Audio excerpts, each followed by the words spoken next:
want you to comply. Cancel culture is about canceling.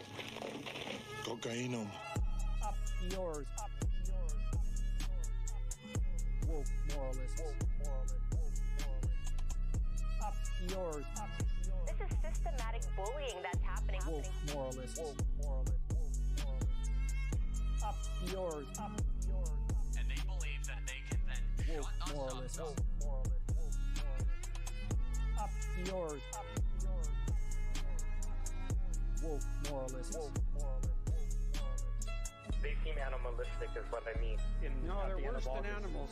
The woke mob, they ruin everything. They stop Ben Shapiro from going to events and speaking. They stop Ann Coulter from doing it. I will never surrender even a single inch of ground to a pitchfork mob. You never cave to the mob. We will never bow to the mob. Ever. No matter what. Do you see the final expression of cancel culture in terrorist groups like Up yours. We'll see who cancels who.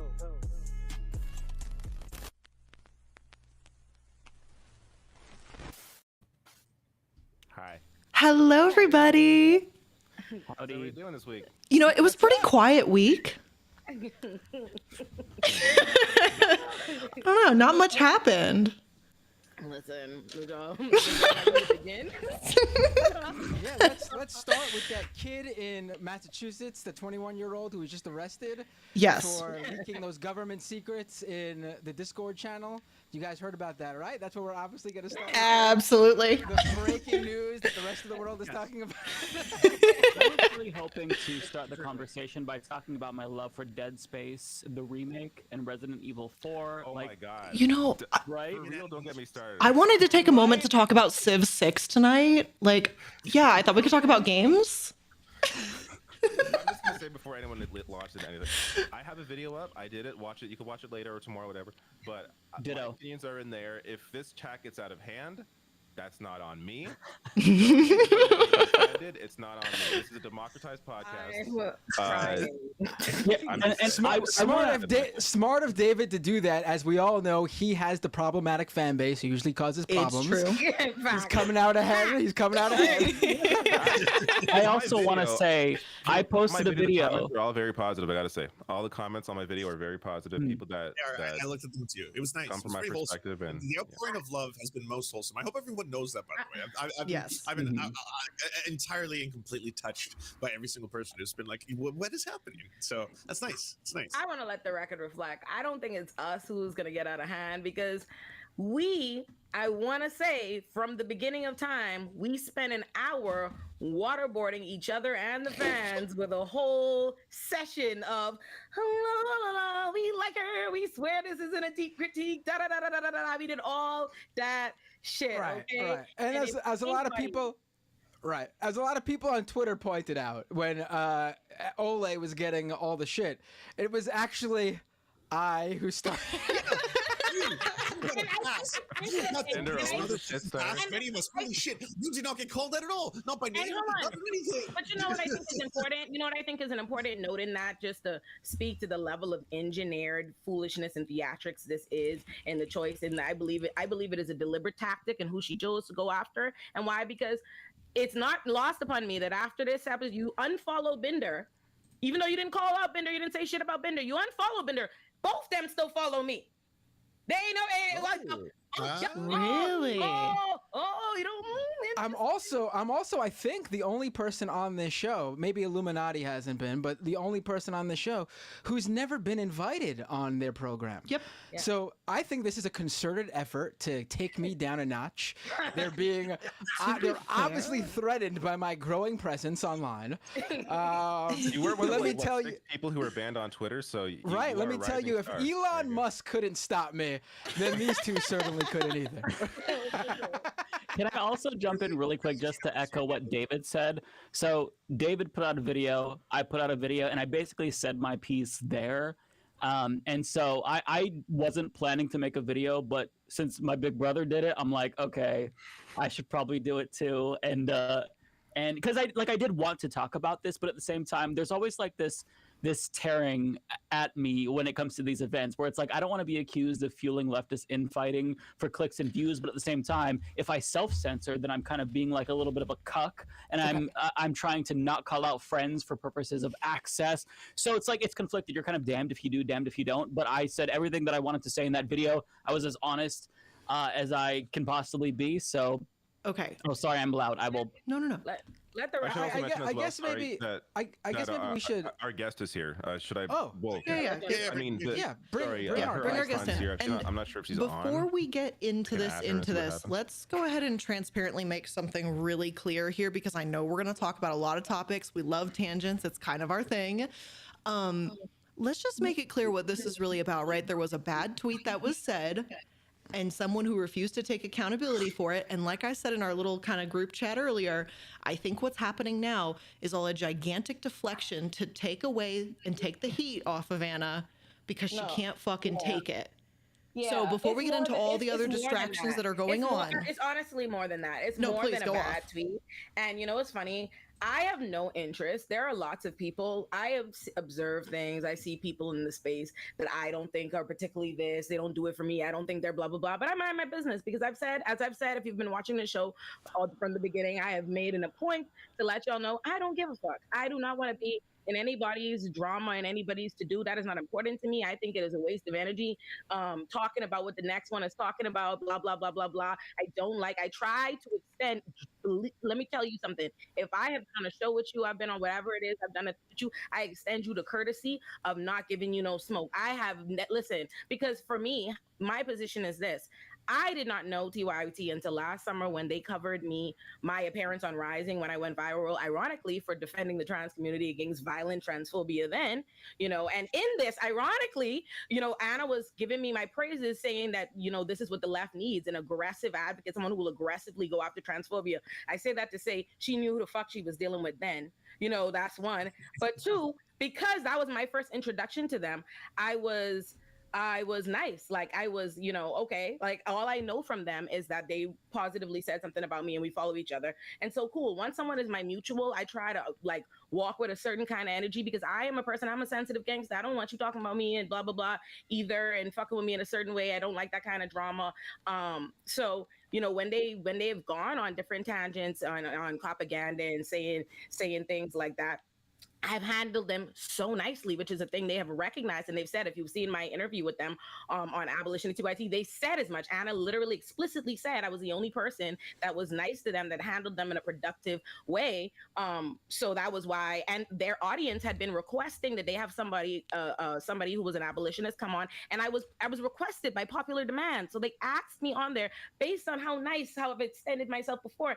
And everybody knows, and it was well known, that I was disrespected on that interview by Cheng. Everybody saw it. Everybody commented on it. I know it. I felt it. I kept it cute. You know what I mean? I took his little, in our private conversation, I don't say anything. I blah, blah, blah, blah, blah. And I've continued like that. And again, even when she made those comments, about when she came out saying, don't call me a birthing person and all those things. What I did was, and everybody and their mama was dragging her, but I have no interest in dragging Anna as a person. I have no investment in making Anna feel bad or anything like that. If I address something, it's only going to be because of, I think the comments are harmful. And so remember, I made a video that did well, that I didn't say anything about Anna Kasparian. I never even acknowledged a tweet. I only talked about the substance of those arguments about why that's steeped in transphobia, because it is a made-up argument meant to deflect and meant to vilify a community, and that is why it is harmful. And the reason why I say that is because it is. Period. Point blank. That's the only reason why it's worthwhile addressing to me. I would never go, I didn't quote tweet it, I didn't say nothing about it. No one that follows me would know there's an Anna thing going on. I didn't acknowledge it, but I am on a show with other people. We talk about things, whatever the comments come up, because again, we're all in the same kind of internet space. Your comments are viral and they are harmful, and so we address it. And again, I still kept it cute, because in my opinion, and I think it's been demonstrated to us through all of this, is that they know. It's not just that people keep saying, that video that I posted when I viewed her shows how she contradicts her earlier opinion, but it's more than that. It shows a previous recognition of exactly what she's doing. It's a tactic. It's not an opinion. She knows exactly. She knows what the language is. She knows what the arguments vilify already marginalized communities, and that is very harmful, and she is doing it intentionally. They aren't doing it. This is the most transparent display of trying to grift and ingratiate oneself to the right I've ever seen, and I knew that then. Let me be clear. I am a person. I'm not, and I go out of my way to not mince words generally, but I did. I minced. I don't feel like it's worthwhile for me to address the Anna thing, the argument, whatever. Yeah. So I was very nice about it. If y'all watched that last episode, I was like, she's beautiful. I like Hannah. She was nice to me. And when I did, I gave her the little nimble gymnastics. Anybody who follows me knows when I have a problem with somebody, you'll know. Eric Adams is nowhere confused about what my position is on him. You see what I'm saying? But so for me, let me say this. It's absurd to me when picture it. It's Easter Sunday, 1:30 in the morning. I am in my, I swear to God, y'all, I am sitting here. I literally sat down, had just lit a blunt. I was about to dig into my sandwich, saw the little Angel Reese thing. So I made a little video cracking my little joke about the haters. And then here comes Anna Kasparian. And I said, so she says to me, oh, Ole, and it's already not the right tone. You know what I mean? Sometimes I'm like, oh, Ole, this feels like we going off somewhere, we veering off somewhere. So she says, oh, Ole, you mean like the kind of haters who demand that people cook their friends? I swear to y'all, I honest to God had no idea what the fuck this woman was talking about. I was flabbergasted. I was like, what is it? I swear to God, I text last, like, is this an inside joke? I thought there was a leftist inside. I was like, cook quotation. I can 100% vote for that. Yeah. Yes. I was like, oh no, what's about to happen? Oh no. I said she's choosing violence. People have to understand. People have to understand that the episode of Leftist Mafia where we discussed her tweet was weeks ago. Weeks ago. And all of a sudden, this past Sunday night, Monday morning, Anna is going after Ole. Yeah. And so I see this. I literally sent it to Lance, who's out like walking Chico, like, so it can't even answer me in time. I'm like, Lance, is this like an inside joke, or is she coming for me about something? Like, what's going on? So I post a single question mark, and there's a reason for that, because I have made it very clear. Anybody who's following me, y'all know this. You don't gotta like me, but I'm transparent. I made it clear. If you fuck with me, I'm going to give it back to you tenfold. That's the only way I know how to move. I like to leave people alone. I tell people, leave me alone. Don't start me. If you're nice to me, I'm the nicest bear you could ever have. I'm on your team. I will leave you alone, but don't fuck with me. And I don't want to give you that kind of energy. I respect mental health, right? Because for me, there's a line. And once you cross over it, it's just a pit of fire. There's no degree of harm. Once you cross the line, I consider that consent. Consent for me to act a fool, right? Like, let's see what's up. So I said that question mark. That question mark was the opportunity for me to clarify what's going on here. So then she posts this clip and I watch it and I'm like, wow, this is really transparent. Like, I normally things like you would think something like that would upset you, but how I felt, something has never been clearer to me, that this woman wanted to trend at the top of the week so that people could tune into TYT, because the only time I ever see it come up, TYT, when they start and engineer some bullshit on the timeline, and then someone posts a clip later of them pretending to casually address it in the show, like by happenstance for attention. And I'm like, oh, this woman really is looking to like start some shit with me on Easter Sunday on a clip where, one, I'm right. That's one. Let me start there. I'm correct, ma'am. I'm like, two, I didn't ask your friends to cook you, and you know that, because again, this is engineered. I don't think this is about her ever truly having been offended by me, because she was clearly offended by Binder's ass. His ass got blocked immediately. I think this is a deliberate. I think this is a strategic choice, and I don't even think it's about Anna as an individual being racist. Let's really quick introduce. Yes, oh, JUNIPER. Everyone's favorite New York Times reporter. JUNIPER. We have an actual reporter from the New York Times. Real. Here, an absolute and utter legend. JUNIPER. Thank you. Hi. Thank you for inviting me on. Oh, oh my word! I don't think people understand how there isn't another powerful ass troll who destroys the right wing like you do. Like, and your powers, may I never be in your crosshairs. Let me say that. May I never be your target. I have never failed. I will say I've never failed against one of my enemies. But thank you. I'm sure you're all very familiar with my New York Times articles. Right. Yeah. My favorite was the one that broke the big story about going what was it, goblin mode, right? That's goblin mode. That was like my claim to fame. Yeah. Like a year ago now. I like how you were able to cover that really impressive story about 5 guys changing their name to 5 non-binary people. Oh yeah, the virus has gone insane. That was cool. that was important work. That was crucial. You know. Thank you. I do my best. But I wanted to say though about this whole birthing person thing, going back to how Anna was waiting to use that clip about OA. Like she had that clip for like weeks. I was stunned. Not a good clip for her She was so excited. Yeah. It's not a good clip for her point. I was like, ma'am, what? This is not a good clip. It's not at all. One, and also it's ridiculous. She would have been better off just from a perspective of strategy. Like if I'm in the Game of Thrones, like if I'm counseling you, Anna, on how to do this next time, she would have been better off posting it as its own thing by itself, like in a reasonable amount of time from when it happened. But come in on a tweet where I'm not talking about I'm talking about something totally fucking unrelated. You know? In the middle of the night, I was like, ma'am. That's some Elon Musk energy. Like, that's Elon Musk tweeting at 4 a.m. pissed off at the haters. No, energy. on God, no.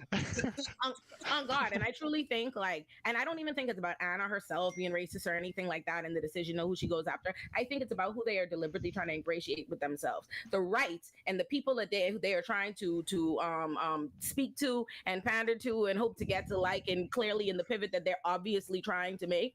I think those people want a Black woman fed to them, right? And that's a handbook. We see it all the time, right? People love to go after Black women online. Unfortunately, you picked the wrong Black woman. I'm particularly, I don't give a fuck. And that's something. I mean, in my opinion, she picked the right Black woman because it can help us all. Yeah. Yeah, like honestly, I'm like, ma'am, like, no, truly. So, I respond. And so I reply to her. Reasonably. And when it became incredibly clear to me that this is not about us. We are being used as pawns, for engagement. And also she's speaking past us because she quote tweets me with some totally unrelated fucking shit back to trying to argue her stupid ass fucking point, talking about LOL, I'm a woman, I want to apologize. Who asked you to apologize? I don't give a fuck about what you think, at all. I didn't choose these topics. If this was my show, we didn't talk about this. Notice, even though she came after me, every single leftist commentator has made a video on this. A lie me ain't made none. I ain't made none because I don't even want to give you the impression. I think this bullshit is what I be talking. I don't give a fuck what Anna thinks. But I do. If I want to do an episode, it'll be about the substance of using the trans community as political pawns with these bullshit straw man arguments that is nonsense. And she fucking knows that. And I think that's what's so destructive and harmful. And for you to be like, oh, Ella, I'm a woman, blah, blah, blah, blah, blah. And on this soapbox about how you had it harder. Right. Yeah. I mean, me too. I'm a woman. What are you talking about? I'm a cis woman too. I'm a Black. What are you talking about? Ain't nobody talking to you about that. But I was like, she's clearly trying to start this shit up back with them. And I'm like, here's the thing. And it's so crazy. When she did that, I was like, I truly, on honest to God, my mind was like, this is such a bad choice of strategy. If I'm just thinking of who to fuck with, certain people, logically, like them, don't like them, just mind your business. I was like, ma'am, I'm gonna shoot you on this timeline right now. I'm going to. You guys. I'm going to. And it didn't even have to be like this. It didn't even have to be like this, Miss Mamas. It did not have to. No, that's the thing. They took it as if it was a personal attack, and it's sort of really selfish to look at it that way. But not even. No, I don't care. Listen, I know you guys are friends with them. I don't have a problem with them. I've never had any shit with them, but I don't have a relationship with them. So I don't really. I've never felt I need to pull back or anything. But it wasn't even about that. It wasn't about TYT. It wasn't about Anna or Jenk. If anyone had said this, it would have been the same reaction from me, and I do think you guys too, where it wasn't about the individual. It's about what she said, and we have an audience. I don't know about though, right? What? It depends. I think it does matter who says it. I think it's because it's someone from a prominent platform that is a progressive platform. Mm-hmm. The fact that she is the one saying it, I think. Okay, David. Let's say if you had made that tweet, let's say Steven Crowder said it. I would. It would be like a Tuesday. I would DM you right away. I would say David Dole. Just by the way, just so you know, this is not it. But I would DM you right away. If it went on for a while, while, and until it became a culture war thing. At that point, I would be like the same thing I did here. I would be respectfully. I love you, David. I love all the shit you do, but this one is the wrong. Why my video on this is showing more disappointment than anything else, because I know Anna's better than this. There's a video of her explaining this a year ago. But it's not about. It's really. I really don't think it is about who they are, though. I know that's people feel that way, but it's not, because at the end of the day, we weren't asked to it came up on this show weeks ago because someone asked us about it. In fact, I think quite a few people asked us about it, and they weren't necessarily asking. Yeah, it mattered who it was, I guess, because if it was from a right winger, I guess they would have expected it. But the point of the matter was, her words specifically attacked a group of people who, I don't know about you guys, I assume so based on us being on this show together. I know my personal live stream, I have a large audience of trans people, and they felt hurt and attacked by someone who they perceived to be, somewhere in the realm of their politics, going after them so hard out of the blue like that. Yeah. And the onus was on me, I felt, not to say, oh, I know Anna she's got this long history. At that point, to me, it did not fucking matter. At this point, to me, once people are saying that, like, this is ridiculous, we're really hurt, like, this is, like, we didn't just, like, have to say, hey, this is not cool, and she apologized. She's, like, doubling down. The whole show is doubling down. That was the real Jenk issue. is doubling down. Tripling, so, like, down. Like, that's when I said, we don't need to do this. We don't need to do the whole, oh, Anna's got this history, because it didn't matter at that point. Because the people being attacked, trans people, wanted to hear what we felt about it. Without the stuff about Anna's good, Anna's great. It didn't matter at that point to me. I mean, and that's why I said what I said that day when I said, hey, everyone's got to calm down about the whole, everything's great before this, because it didn't matter. Let's say Juniper. Part of the problem. Yeah, so I guess from my perspective, so I've been engaged in politics for quite a while. I'm 27 right now, but I've been getting involved, like, online politics, really politics, since I was like 14, 15. So in the 2012 election is actually when I first started to watch TYT. I was like a kid. So for me, this is really disappointing because they were kind of formative in my early politics. I would watch them, not religiously, but I would watch them a lot. And I mean, it's been a couple years since I have watched them. I would say I've far moved beyond like a general progressive politics that they still occupy. But for me, and I know a lot of other people who probably grew up with them and seeing them double down on this issue, and I think we've seen with the whole Rick Caruso thing, people didn't go as hard on them as that, but they've been kind of faltering here and there. And I think this kind of culture war moment kind of culminated in a backlash against them, and for good reason, because they would double down. They would get the retweets from Ben Shapiro. Matt Walsh would quote tweet them positively. And so like all this stuff, it's like all the worst people. We're trying to help you. Yeah, we're trying to like correct you, not aggressively. And that's why I was maybe kind of kind to them in my replies and quote tweets, because like I grew up with watching these people. I mean, it was very disappointing. Yeah. I think the reason, two things, like why it's so harmful or what the problem is for me. One of Binder's fans articulated really well in your stream last night, Binder, when he said I was like ignorant. He was like politically ignorant. I did not know like anything or whatever. He was like, there was a point like years ago where I was really ignorant, and I found TYT and I rely on them or whatever as these to educate me. And I know that then he was like, if I had heard this stuff at that particular point in time in my life, this birthing person stuff, I would have ate it up.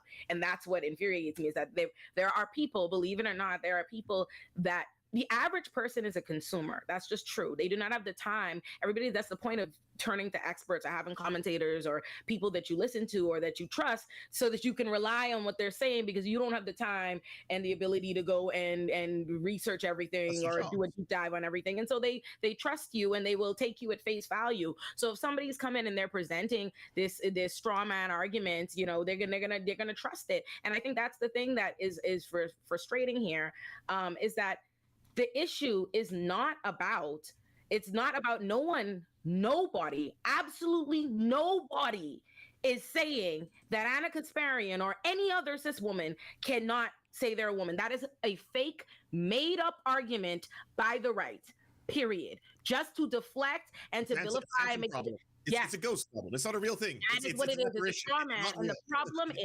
And the problem is they know that. They know that explicitly on record. They know that. And that's the problem. That's the one there. And the second part I want to say is this.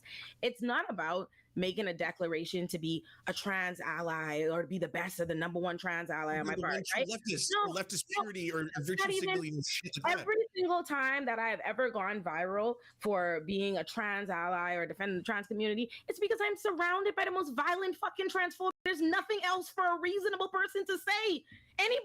There's nothing else for a reasonable person to say. Every time it's happened on Rising, it's just like, I'm fucking my mind blown. I'm like, I can't believe what's happening here. Like, I'm literally just, what is this, transphobic check mark? That's all it is. You know what I mean? It's like, you would be ridiculous. There's no way. There's nobody in there's no one in this space. There's no one that's paying attention that is not aware that the trans community is under constant attack. That's just true. And let me tell you something. I am a black woman. I'm a black woman online who is an abolitionist, who's a public defender, who's all these things, criticizing the police, blah, blah, blah, blah. Trust and believe that everybody talks about me like a dog all the time. And I can honestly tell you that there is no time they talk crazier to me. I see more violence, more this, more everybody jump on you than when I so much I'm perceived as defending the trans community. So imagine. Yes, I can vouch for this. I got all the privileges, motherfuckers. I got them all. I can stack them up. Holy shit, cis, white, all that kind of stuff. Yeah, and when I do like trans rights or human rights, you need to be raped. Blah blah blah. You're like, what the fuck? What? This is what happens to me with all that privilege, with all these stacks. Oh my god, what is it like to be a trans person? Like just online, right? So it would be fundamentally dishonest. Period. It's not even about being a good person. It's not about being an ally.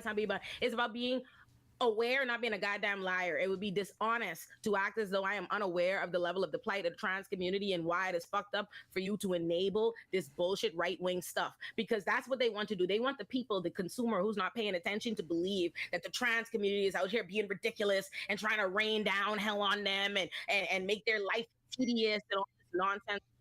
That's what they want, and people eat that foolishness up because people are looking for any reason to not get along with any kind of change and with growth and all this and blah blah blah blah blah. And so that's the reason that makes it worth addressing. And as far as this and all the continued, like Blair said earlier, all the continued stuff they've been doing, all the other things coming out, jumping with the left-wing extremists, all yada yada yada yada. I believe all that is a deflection to deflect. You know what I mean? Like, right. Jen keeps bringing up the whole Latin X thing. Who's bringing that up? What are you talking about? What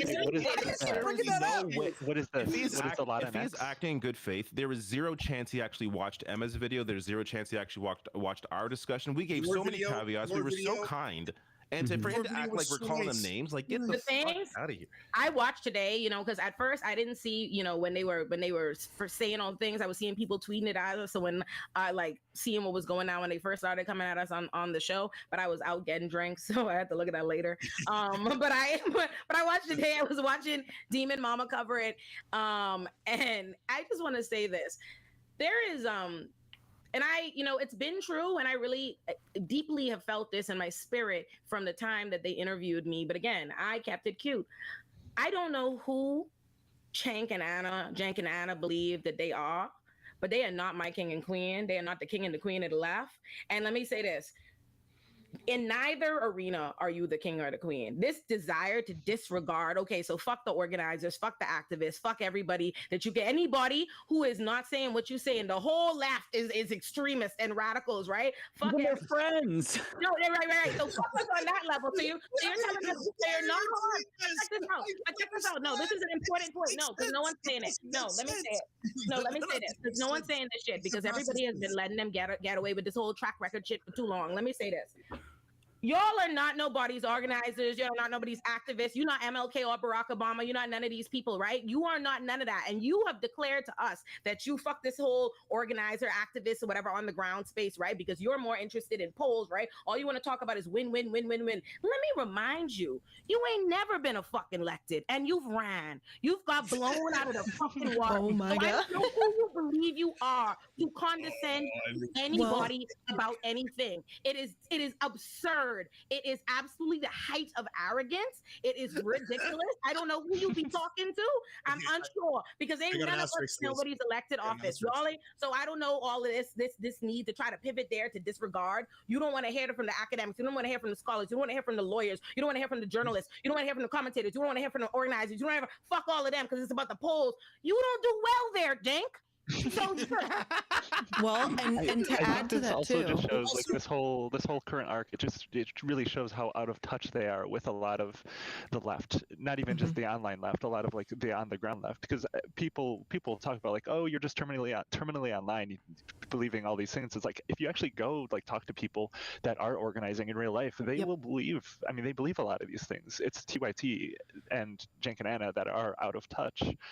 Well, and oh right, I said yesterday on my live stream that sometimes watching TYT, you feel like you're in a time warp into 2008. Honestly, I mean, the crazy thing is like this is especially Jank here. I'm not sure if Anna's been doing this, but he keeps going on and on about the Latinx thing and all these sorts of like leftist sort of phrases and wording and really like the minutia of online leftism. Yeah. But like, if you really think about it, this whole thing started because Anna Kasparian experienced, allegedly, but let's just say she did, she experienced a microaggression. Someone dared to call her a birthing person. It felt like a macro. Which macro. Yeah. Yeah. Okay. Yeah. Babe, you get what I'm saying, Lance. Anyway, like this whole thing. Matt, I've said this before. I'm more than a walking prostate. I'm not a sentient prostate. Fucking shit. Okay? I'm more than a cum factory. I'm not the walking cum. You can't call me that. I'm a biological male. I demand. Like problem. This is what? a real issue. Like what Anna experienced. Like if she says she has. A normal person would have just said to the individual in wherever they were, a doctor's office, whatever, hey, could you just refer to me as a woman or this is what, and that'd be the end of it. How many people, like, who goes online and makes a whole political stance after experiencing something like that in real life? We also don't know the story. We don't know what motivated this, which is also frustrating. Well, the story doesn't exist, and here's the reality, okay? Because I think ultimately this is where a lot of this frustration comes from them, and I admit, unlike Juniper, or June, sorry, I didn't grow up watching TYT. I've never really looked at their content because to me they were too rage baity. So that's always been my personal stance. I did not find them personally educational. But the reality here, when you look at businesses, because this is what I do look at, just because you're the first to do something doesn't mean you're the best at it and doesn't mean you will maintain that high quality standard. And I think they believe truly in their hearts of hearts, because they were one of the first to create a more unified kind of left-leaning show in the internet space, that therefore that qualifies them as the best, and they're not, and they can't handle it anymore. They go, what do you mean we're not the best? What do you mean you peasants dare to disagree with us? We made you. And I think that's horrifying behavior. And it absolutely shows ego and greed are the core of this problem. It has nothing to do with what Matt said, with what Olay said, with what Lance said, with what Mike said, with what David said, what anybody said. It's how dare you disrespect me off of a story that, like David said, we don't even know if it's real. And you know what's crazy? First of all, I didn't even know Lance has ever been on TYT until yesterday. I've never seen Lance on there. I don't even know. Yeah. I don't know. I like these ideas. I don't even see Lance here. I mean, he just doesn't exist as far as I'm concerned. I have no idea what I'm translucent. Is that what's going on here? I have no idea what nobody's back law is or anything like that or whatever. But this idea that TYT made whomever, blah, blah, blah, foolishness, right? Nonsense. But it certainly in this case, I'm like, sweetie, like, hold on. Like, this is powerful. Like, this is crazy. I mean, just I was gonna say, sorry, just look at the reaction to like this backlash where Anna was like, oh yeah, we're never gonna to collaborate with any other leftists ever again. It's like we're trying to help you. You're hurting yourself. Like honestly, this is a self-inflicted gun wound. Come on. When I heard that, honestly, I thought maybe that's for the best, because their track record in platforming people isn't all that good. I mean, literally, we deal with Dave Rubin, Jimmy Dore, Michael Tracy, a bunch of smaller guys I've seen. I mean, you know, and this has been my feeling about this well before any of this happened, but at some point you have to wonder what's going on that all these right-wingers and contrarians and classical liberals are using TYT as a stepping stone and becoming these huge figures and then immediately jumping full board on the right-wing grift. I mean, there's some disconnect going there where this has not happened once, this has not happened twice, this has happened 3 major times. 100%. And you know what's so bizarre about this is at least people who have done that entire arc, at least Dave Rubin can be like, I did it for the money. Yeah, they weren't paying me enough. That's why I did this. That's why I sold out. At least then you have a fucking reason. This is like, what? For birthing person, this is the cross. This is the mountain. This is the thing that's like, hey, I drew a line. All right, I was for trans rights, and then all of a sudden this happened. And no, you went insane. I draw a fucking line in the sand here. I don't even think this is about, the funny thing is, I don't even think this is about the issue or anything like that, right? It's part of it is pivoting to the right or ingratiating itself with the right, but I think it's something other than that. I think what this really is about them as people and individuals feeling their cultural, their relevancy slipping away. It honestly, nothing has ever screamed more based on everything they've said. I listen to the tirades. I hear it. This whole attitude of how dare you challenge me, what we've done, blah blah blah blah blah blah blah blah blah. They see the tides changing. You know what I mean? They see the tides and money. Changing. They have made it very clear, and there's a reality. You're not gonna be the youngest, hottest, most progressive thing in the space or whatever forever. That's not true. And also, you should evolve with the times if that is so concerning to you. You know what I mean? If you want to continue to be that voice, you need to learn from those people. You need to educate yourself or whatever it is. But it just feels to me that they see other people or the change in what is the conversations as a threat. And that's what I think this is. I think you see them lashing out at other people. Because if you see it even down to like how they responded to Emma. I saw that. I'm like, God damn, Emma blew me away. I mean, like Emma was openly like, I love y'all. Like, y'all are, yeah. You know what I mean? She used to work there, right? I think she used to. She's like it's, people compare TYT to Majority Report a lot because there is that sort of relationship there. But I mean, Majority Report, and I say this because I'm biased, obviously, but the track record there: Sam Cedar, Michael Brooks, Jamie Peck, Brandon Sutton, me on a lesser extent, and we take and you throw Emma Vigeland, Matt Leck. I mean, there's no denying that, the people who work there are legit. And then you look at what TYT's put out, and I'm gonna bring those three people up again, because how does that happen? How do you hire three people who end up being two of the biggest right-wing grifters ever? How does that happen? Well, and can I just say also, it's so frustrating because, like, I've been part of TYT's network for 6 years now. And Cenk has reached out to me before when I mentioned this last time we talked, when he felt like I misrepresented Wolfpack. And, I was a little bit defensive, but what I did was I took the L. I brought on one of the people at Wolfpack so that way I can correct the record, because sometimes you just have to put ego aside for the greater good. Like, I didn't want to harm Wolfpack. I support that movement. I have supported that movement. I've donated to that movement. And so the fact that, like, when I try to do the same to him, and he doesn't address me specifically, but the response is essentially, oh, well, look at Lance and his 12 Twitter friends. It's like, we're not just like randos on Twitter. Like, we are people who are coming at this from a position of good faith, just trying to get you to stop fucking this up because you know better. And like, you're giving, like, there's no reason. Yeah, and listen to trans people, but I mean, there's no reason for this to keep happening. Like, you're basically just giving the right a gift. Like, if you, like, almost all of us have been in some article, and it's all a liberal meltdown. Me and Fox News, me and Lance in what is that? The Daily Mail. Daily Mail. David Pakman and Ole. I was Twitter user. That was me. I'm Twitter user of the story in the Daily Mail. We're the woke cancel culture mafia. Apparently, but also, it's official now. It's in print, Mike. It's in print. It's legally true. We're famous. Yeah. No, I said David Pakman, but David Dole, my brother, I'm sorry, and Ole, and it's like, never confuse me again. No, it's so insane, because it's like, when you see us quoted in these articles, like, they literally quote the tweet where it's like, I respect you a lot, but then they refer to it as this pitchfork mob, because the hallmark of these pitchfork mobs is them stopping before they burn the person at the stake to say, I really respect you, but I'm gonna have to do this. Yes. Like, it's just, they know what they're doing. Like, they're giving the right a gift, and it's so frustrating because they're usually supposed to be the ones who don't do that. Like, for years they haven't done that. So that's why, for me, like, I feel like from all of us, they should know us better, right? Sweethearts. Yeah. I understand that it's gonna take y'all a while to come to terms with the fact that this shit is deliberate. It's gonna take a while. Everybody that's caught up though, baby, is like, like, it's so frustrating because they fucking know, baby. I feel like you're right. That's the name, sweetheart. It does feel I like feel half like you are the show. partially right. It does feel like half this show is struggling and half this show is just like, nah.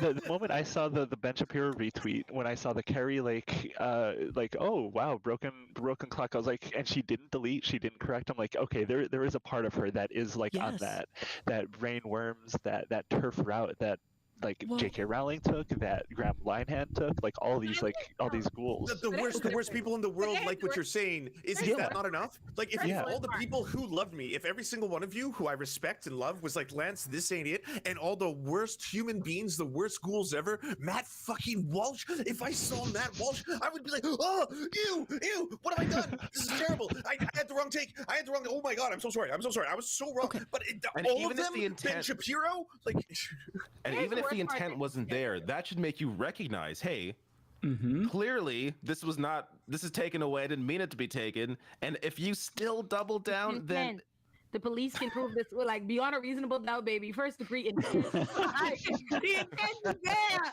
The intent is there. Like, the intent is simply there. Like, the thing is, I respect it more if they were a true baby, right? Like, Dude, let me tell you what my problem is too.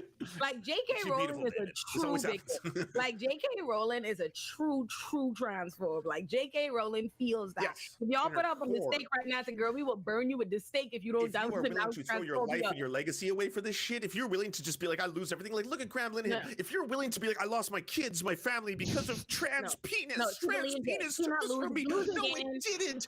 No one wants to be around these people. You are all obsessed. This is disgusting. I can tell why your wife would leave you. Like, I wouldn't want to be in a relationship with you if someone else was like, I'm obsessed with this. I need to police these people. What the fuck is wrong with you? This is a weird, sick sexual obsession, you know? It's not normal. I've never met anyone like this in real life. I've never met anyone. It's not a true. It's simply a grift. Like, that's the thing that makes it more like fucked up. Is you know better. You know exactly what you're doing, but you made an executive decision that some interest of yours, some other interest, is worth doing something you know is as harmful as exposing a marginalized community to danger and continued attacks and rhetoric or whatever. That's more fucked up to me. That's exceptionally fucked. Because at the end of the day, you know they know. We know they know. The proof is there. I showed it to you. Well, let's clarify something about this too. Oh, sorry. I gotta mention this because let's just pretend for a second that they were right, that this is birthing people is a thing that's being said on the left and whatever. The left has no power. There are things that I've seen people say that are on the left that I don't agree with, like their left-wing positions or whatever the hell it is. But I'm not going to go after them. I'm not because we have no power. They have no power. Why am I going to spend my energy going after people who may have an opinion I don't agree with or say something that is a little off in my opinion? Why am I going to spend any energy at all addressing that when we have no power? It's just a complete waste of energy. There's no reason to do it. There's no even if it's like something like defund the police that I don't agree with. Are we close to defunding the police? Like, is this a thing that's are we close to getting?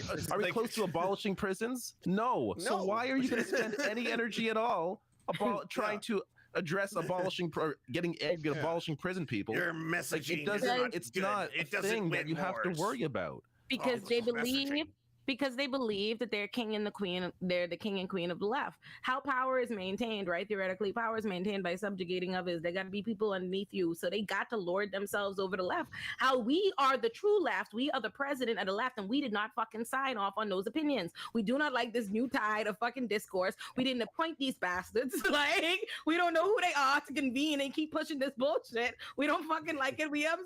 Like, we are the kings and queens of the left. Get down or lay down. That's basically Jake and Anna this week had the entire left at gunpoint, like, get down.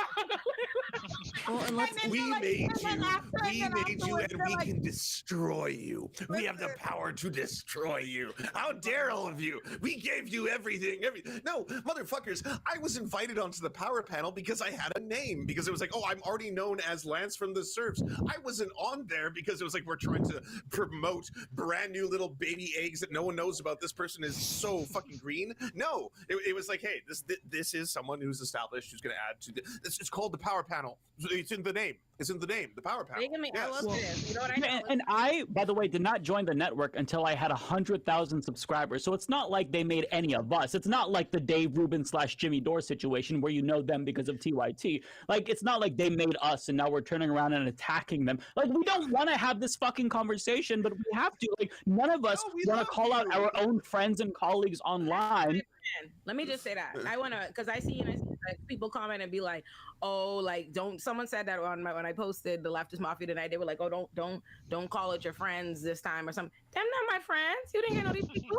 What y'all talking about? Like, who the fuck are you talking about? These bunch of, how old is Chank? I'm not even 30 yet. Who y'all talking to? These not my homies. I don't know these people. I don't know them. I've never, I had to catch up. I'm telling you, truly flabbergasted. Like, I was like, I had to watch the commentary on the whole thing to figure out that apparently that when she tweeted at me the old lay thing, she had apparently been trying to sub me or something on the show, like take some debate me into some reaction there, and I didn't go for it, and that was why she came on my tweet. And that's crazy to me because I'm like, ma'am, I don't watch your show. The fuck you talking about? And I'm like, who you think my friends are? You think my friends watch TYT? Like, who do y'all think I hang out with? Like, ma'am, be real with yourselves. Like, I've said it a million times. I am in real life, I'm a lawyer, I'm an advocate, I do these things, whatever it is. I organically, the work that I do ended up leading me to have a presence and end up being a commentator. And I learn of people when they learn of me. And I've said that to all y'all on the show. I knew Lance when Lance asked me to come on this show. I learned Mike when Mike followed me or whatever I said. That's how I know I learned. Blair has over 1 million followers and I still didn't know who she was till we came on the show. I don't know nobody. I don't watch nobody's shows. Don't get me in nothing. So I was truly confused. Like, really, so trust and believe she didn't make nobody around here, son. That ain't no true. I'm not gonna go down my resume, but let's keep it cute. Not too much on me. And I wanna say this. This is my last point on this. Notice that after she came at me directly in the timeline after I diss you guys, they made sure to keep my name out their mouth after that. Nobody made the mistake of responding. They said we gonna go off the lines, we gonna throw out these names, but you gonna keep it cute around here. What have we learned? What have we learned here, Miss Mamas? Don't do that no more. Like, so that's right. That's all I got on that. Well, again, I didn't get targeted until I defended Limey. That's when all of a sudden people started coming after me. Not until then. Until then, all my commentary, there was no impersonation of Lance. There was no jank doing like he apparently was like, I am the one true Leftist. My catchphrase, right? I'll be honest. I thought that was. I always say, I thought Jenk's impression of you was ridiculous until literally amazing. 5 minutes. Until 5 minutes ago, when you went, "Oh, that's actually a macroaggression." At a microaggression. Wait, Jane can't your number. Jane can't your number. I hear it. Well, and let's be really clear about something, right? Because we're trying to make light of this. We're, having a good goof and a gaff over here. But the reality here of what happened, because I definitely see some comments in multiple of the chats or people referring to this as just petty leftist drama. Let's be clear here, okay, that what the Young Turks did was they made a business decision on how they were going to monetize their faults at the expense of trans folks. Thank you. Let's be very fucking clear. While we have the them, privilege to not be hurt, I don't think it's benefiting them at all. I think they shot it with decision. Because I look at business. This is what I do for a living. Even if it doesn't benefit you, it's a business decision. Blair's 100% right there. Even if it doesn't benefit you, you're making a conscious choice that will affect your business and audience based on how you are taking a stance on this position. Look, I study businesses. Even if it's unintentional. Right? This is what I do. So while I may not know every commentator under the sun, I know what the fuck a business decision looks like. And this was a business decision that they go, oh, this is a bad light. How the fuck are we going to monetize it? And at the end of the day, who's suffering? It's not us, right? We all get to speak louder with our platforms and use our voices. Yes, we all get to talk. Defense, plain but defense. who suffers? Holy shit, David, you've got like 1,500 people. I've got 700 people watch. Everyone's like, "Ooh, juicy, delicious drama. Look as they fight each other. Look at this beautiful." I will say though, like as someone who I'm basically just a Twitter person, and I kind of always have. I've been in the discourse. I've been in the replies. I've gotten into dumb fights, and as I've grown my platform over the last like year and a half or so, I was like, I kind of came to the realization that like we don't need like this kind of infighting isn't useful for anyone, and they're intentionally engaging in it constantly. None of us want to have to be involved here. This shouldn't happen. This doesn't help us. It might help their business. Maybe it will. Maybe they'll get like base groypers now in their audience. Like maybe that's the lane they're going for. But none of us want this, and I think calling it infighting is kind of a disservice of what this is. Yeah, we're trying to correct this. Yeah, we're trying to help them. Yes. Honestly, I'm not even trying to correct nothing. Yes. I'm not trying to correct. Let me be clear at this point. I said the day that she made the comment she did, I made a video about on those, you know, this kind of straw man argument not addressing. I already addressed and put out what was my position on that episode of Leftist Mafia. When we talked about it, I addressed the substantive nature of it.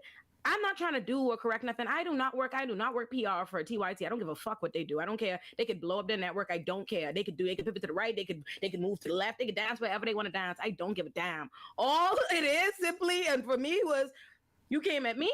I replied. That's that on that. Now they doing that foolishness. And I want to, because people have this idea that's back.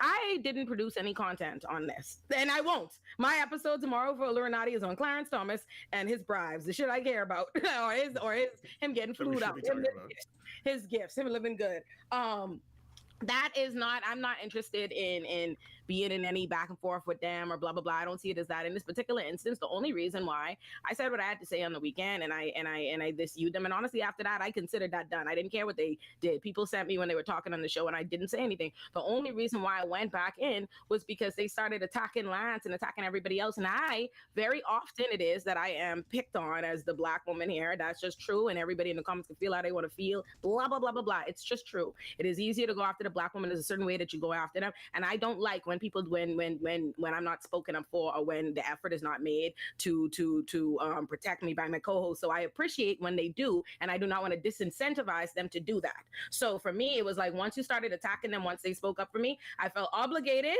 to make sure I incentivize them that I'm not going to leave you out on a limb. I really appreciate that, and I'm going to jump in, and that's what it's really about for me, why I even bothered there. But I have addressed the substantive nature in no explicit detail at this point about what was the problem with what they did and why it's not just about, a petty thing or just saying whatever or blah, blah, blah. But we all know, everybody who watched the episode, everyone already knows, there is a consensus. The only people that are in this, in this conversation, in the comments, in the thing that are like on the side of them are the right.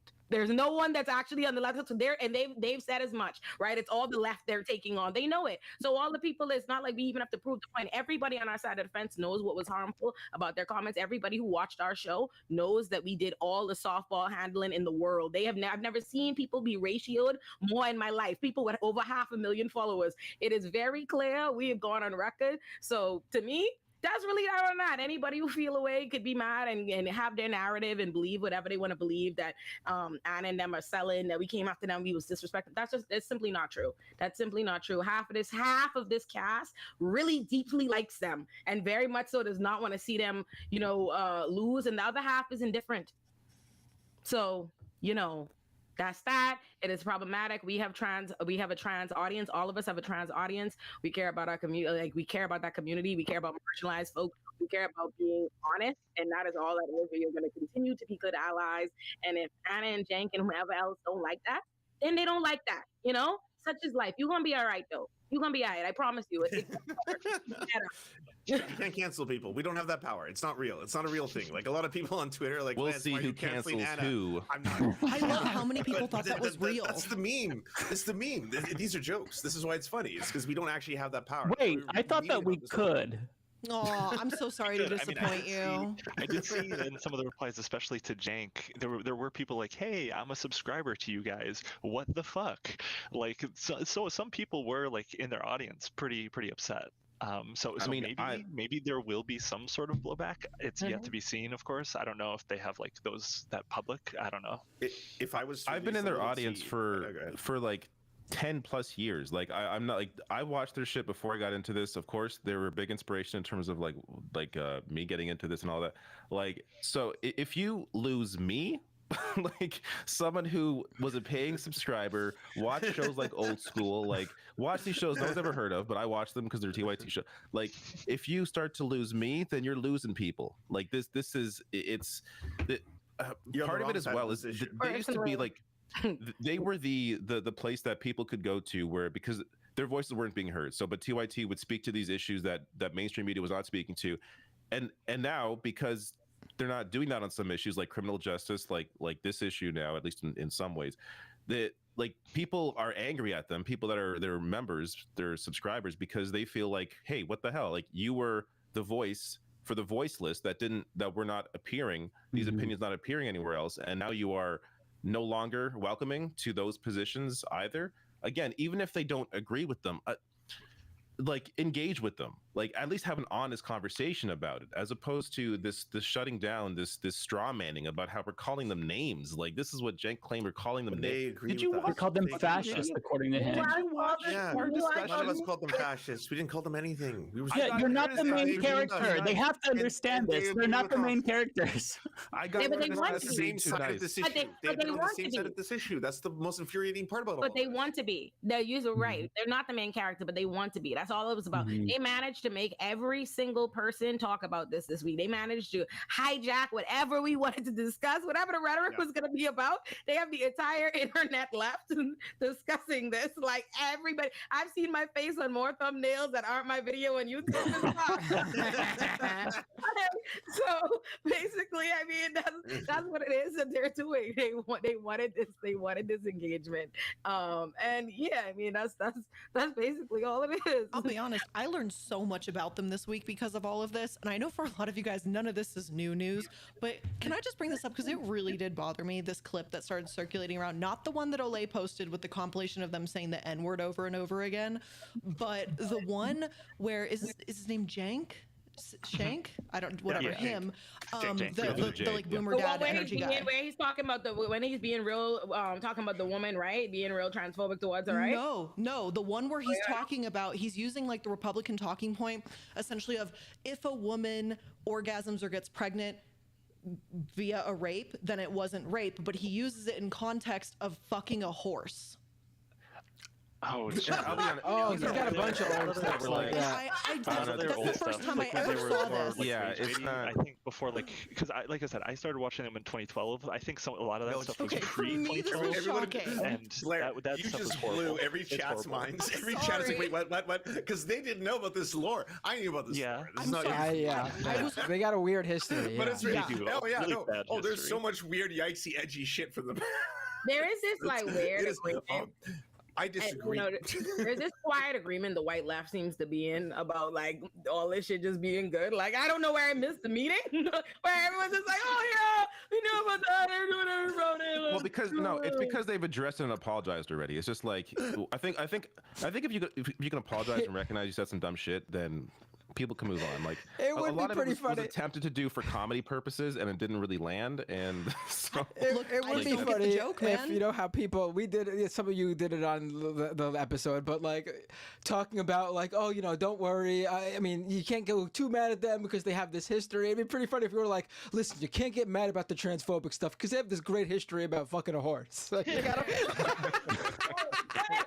It is valid to get mad at their history. It's hilarious. I will say it is funny. Like obviously, I recognize. I'm sure they have good things that they've done, but it is funny that in the same breath of everybody doing all the coddling about what they're currently saying is all the defense of their track record, and then when I go to look at their track record, it's nothing but more fucked up shit that justifies. And everyone's like, oh no, but no, that's okay. I'm like, okay.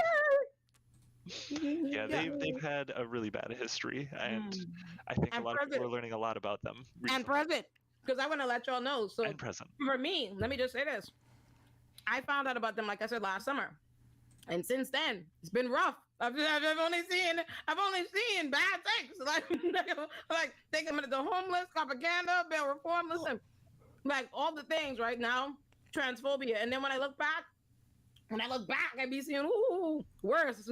So I'm just saying, it'll be. I can tell you why I started watching them. Like what got me interested is when I think this was during the 2012 election with Mitt Romney, and they were criticizing Obama, and I was kind of confused. I'm like, all I ever see is either all pro-Democrat or all pro-Republican. Here are people thinking, rationally, objectively, and properly criticizing certain things from both sides, and I'm like, hey, I don't see this very often, and to be fair to them, again, they lost a lot of support because they were critical of Barack Obama, and so that was a poor business decision, but that's one they made because that's one they felt that they had to do because of their feelings on what was happening at the time. But so yeah, to go from that to now feeding into right-wing narratives is quite a weird shift. Okay, this is kind of unrelated to the drama. Well, actually, this is totally unrelated. I just got this really sweet text from one of my ethics professors in college, and she was actually one of the people that really got me to critically think. Because I think, as many of you guys know, I actually used to have a lot of kind of conservative mindset and talking points. I used to claim I was a libertarian and all this crap too. And she just messaged me and it just was kind of like, hey, we're all watching your show right now live. We're so proud of you guys. Great talking points. So hi, Liesel. You're amazing. Thank you so much for talking to me. Okay, sorry, back to the drama. That's so awesome. That's sweet. That's so cute. No, that's nice. Good wholesome interlude. Now back to the bloodbath. And here's why. The blood sports. I said all I gotta say. Yeah, we're done. Again, I think we're good. you can watch my video. That's I said everything that was in my heart. Now I'm just gonna cross my fingers and hope that their commentary on trans issues doesn't get worse. That's all I'm hoping for. I've said my piece. I never talk about them again. As long as don't say nothing to me.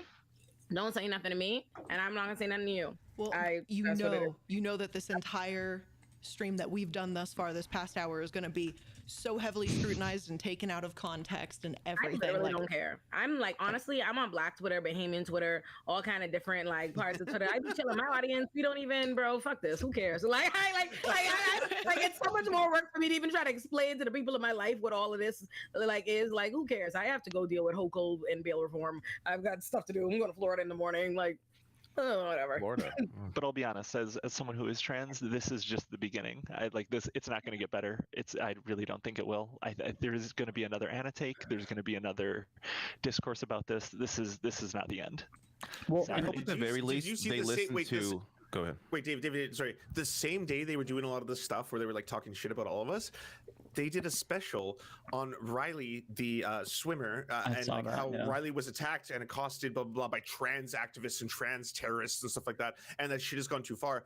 The very nature of the way that segment was framed, I was like, this again is with intent. You have to be doing a segment like this. And like, you are not oblivious to who this serves. Like when you do a segment from this perspective, from this POV, and you say it, it's like the only reason I know about this story is because I've heard about it ad nauseum from Matt Walsh, from Ben Shapiro, from all of these fucking motherfuckers who are trying to push an agenda, and they are using this story as basically, look, once again, right after there was this massacre that took place where a trans terrorist did a mass shooting, there's now people who are actually going to actively attack someone who's speaking out about women, biological women in sports. Like this is so not it, right? Yep. Like this can only serve one purpose, and that purpose is fucked, and we have to oppose it to be completely. They have to understand what people get out of a segment like that. Like the most charitable view of that is in their minds they want to show how they can be critical of both sides, but the left has no power. Trans people have no power. Doing a story like that, all that does is further push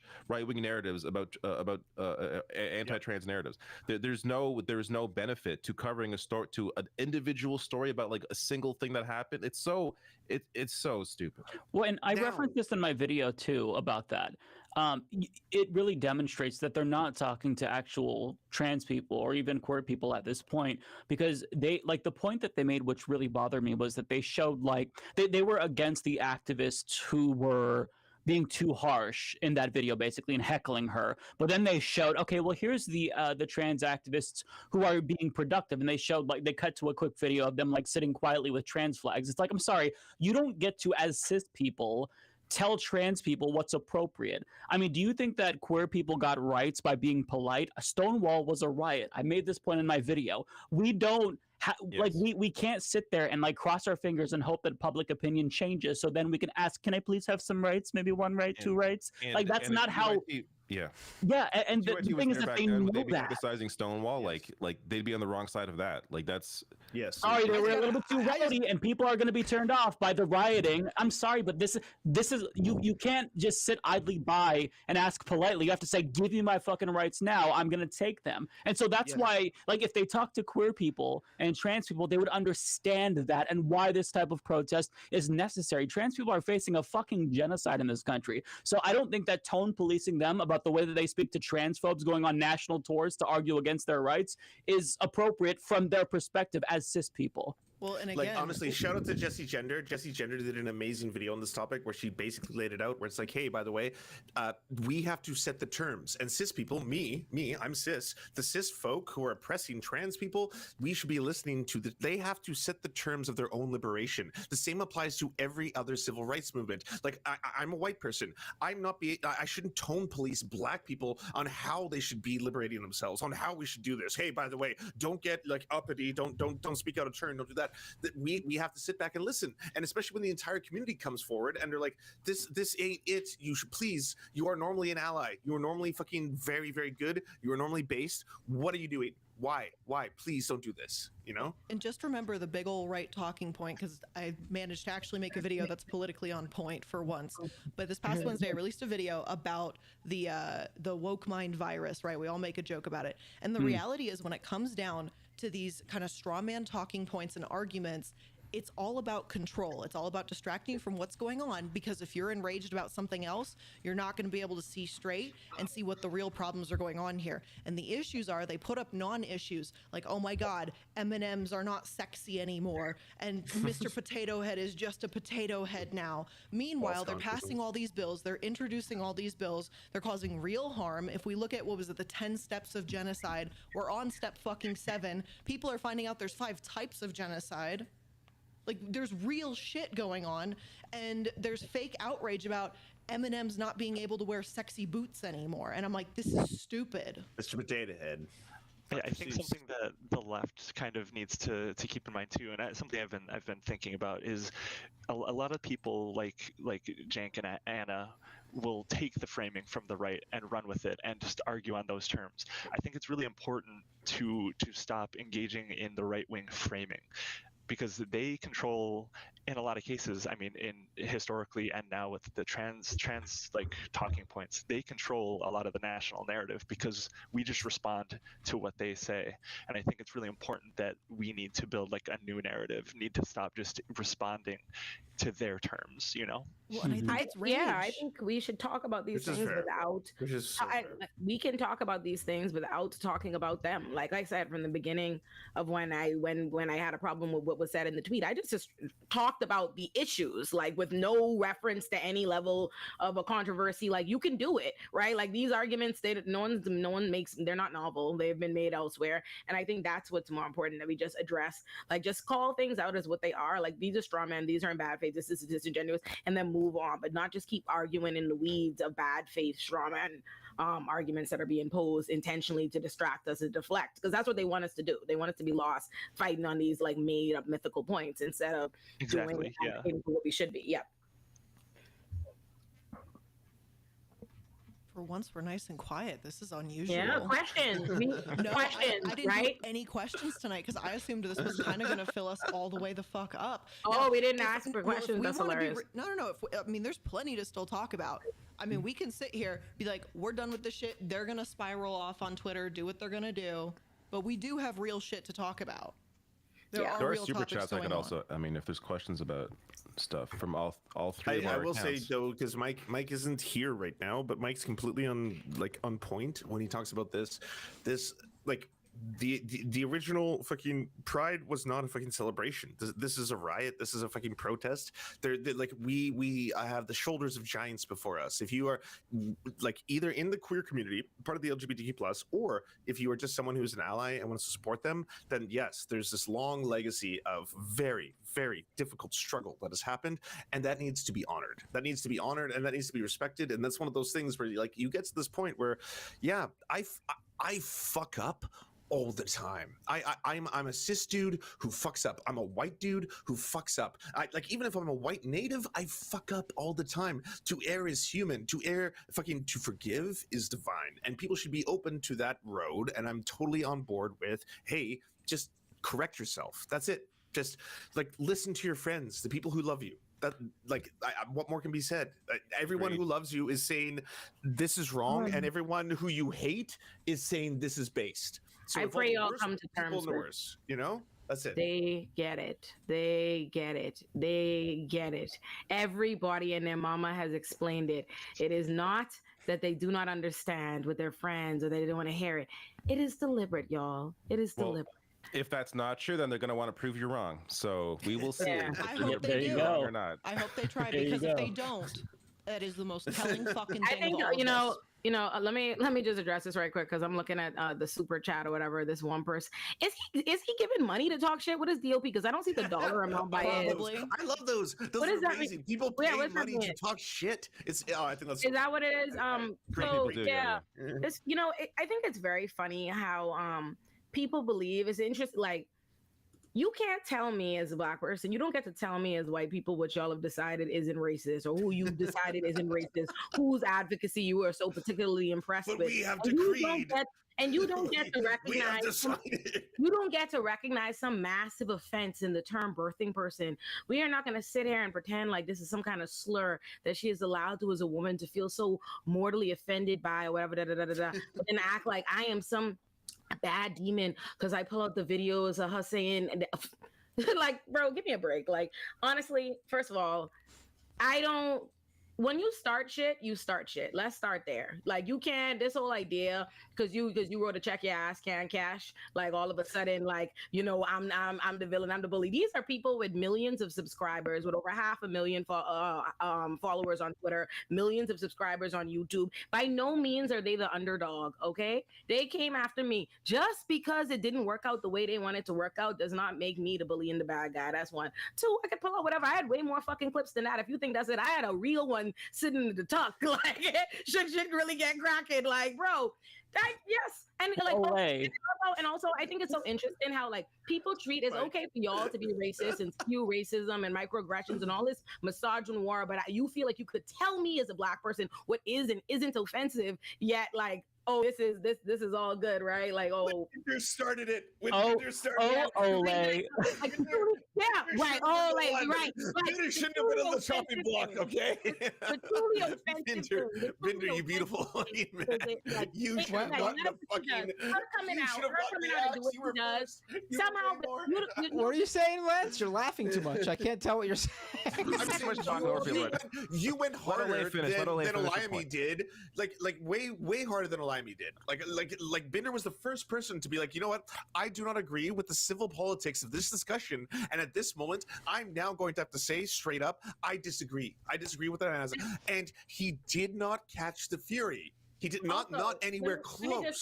I feel like the Joker meme. Some people just want to watch the world burn. That's me. Here's the ridiculous part. Anna is crying about everybody is so sympathetic to this mythical problem where she's called a person once. But y'all can literally look and see me called every kind of racist thing in all the comments that she has summoned my way, sending all kind of right-wing people and blah blah blah blah blah. But you don't see me making any oh my god, blah, blah, blah, blah, blah. No one is sympathetic to that. No one, as a Black woman, anytime I say anything about how I'm particularly talked to in these comments, what is said about me, no one is sympathetic. Everybody wants to dismiss that, blah blah blah. But oh, this birthing person nonsense. The real offense here is even implying that there could be something racist about this white woman choosing to go after the Black woman in a panel full of white people expressing the same sentiments after thousands of people have dragged them for fucking filth for these comments. That's not, bro, give me a fucking break. So I say all that to say y'all can get the fuck out of here. Yeah. Well, I just have to say, as a white person, Ole, you being offended by that.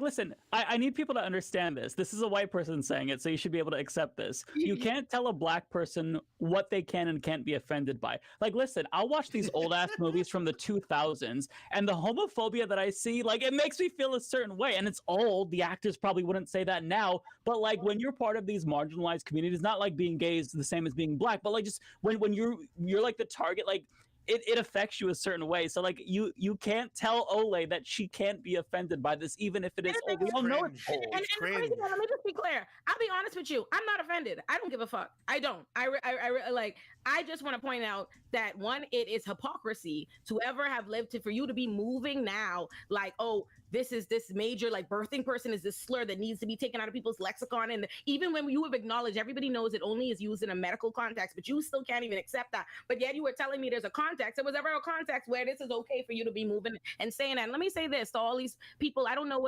like I said, what this white leftist internet spaces looks like over the last 10 years, what it looks like now. But I've been alive since 1993. It was not okay in 2012 to Black people for you to be saying nigger repeatedly. No, it was not. We would not have been good with it. I was there. I was alive in 2012. I was alive in 2012. I was alive in 2014. I was alive in 2010. I was alive in 2011. We weren't good with it. So just because y'all was okay with something, no. And I've seen a lot of people who didn't know about that, who are in the leftist internet space, who have, respect for them based on deferring to what are the opinions of the other people in the space who keep saying that, who never knew about those things and would not allow them to walk around acting like the king and the queen of the left, condescending to everybody and talking down to people when they have a track record filled of a whole bunch of bullshit. That's what I'm saying. They need to shut the fuck up. They are not these leftist Puritans. Like, they are not anybody's scholar. They keep talking to people like they're Angela Davis, and they're not. That's all I'm saying. They're not. And not. Kind of the funny thing to it too, which is kind of what you were getting at, was you said people say the most horrific shit to you. Publicly, I'm sure if you take DMs, they have DMs, they just say the most horrific fucking shit to you. And as also a white woman, just like Anna, I don't experience that same level of vitriol, right? Because I'm white, and also people are just like, oh, you hide behind a pyramid, so blah, blah, blah.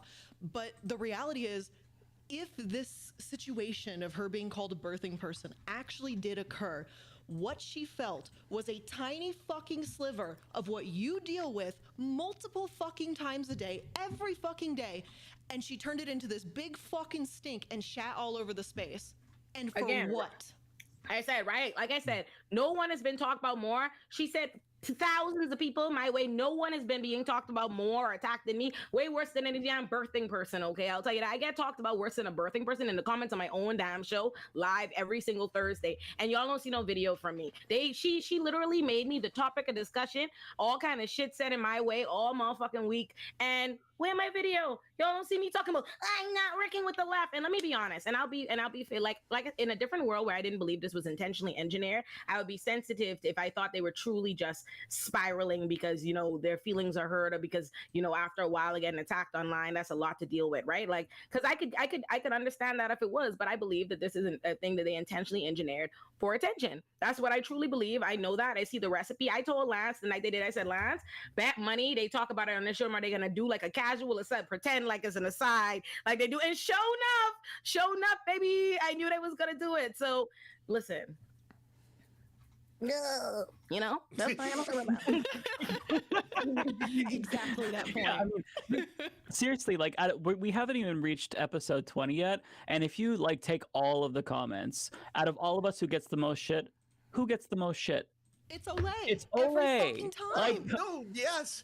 Come on. It's because of that David Dole audience, I'm telling you.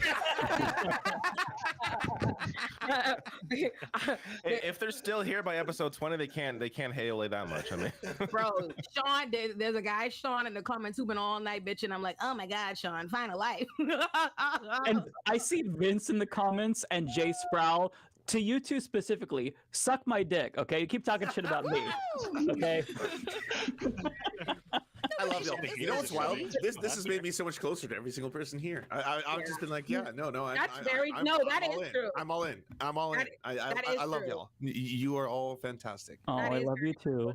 Yeah. I very much so, because I felt I was out getting drinks with my friend, because I was in Philly, guest lecture. I was guest teaching at Temple University, teaching their hip hop and law class, which was so fun. And so I was meeting up with one of my friends, and who is not online, so he's a hater of those that are online, and he's like, I see like Lance is texting me, like, I'm like, and I see tweets, and I'm like, what's good? And he's like, I'm like, I have to respond to this right quick. Something is, you don't understand. There's my show. There's this thing, blah, blah, blah. And he's like, I really blah blah blah. You be on your phone. I'm like, listen, I swear you don't understand. There really is. You believe it or not, there's a whole thing happening. And I was like, I can't leave my co-host out to dry. And I realized at that moment I was like, oh, me and Lance we're like locked in for the mafia.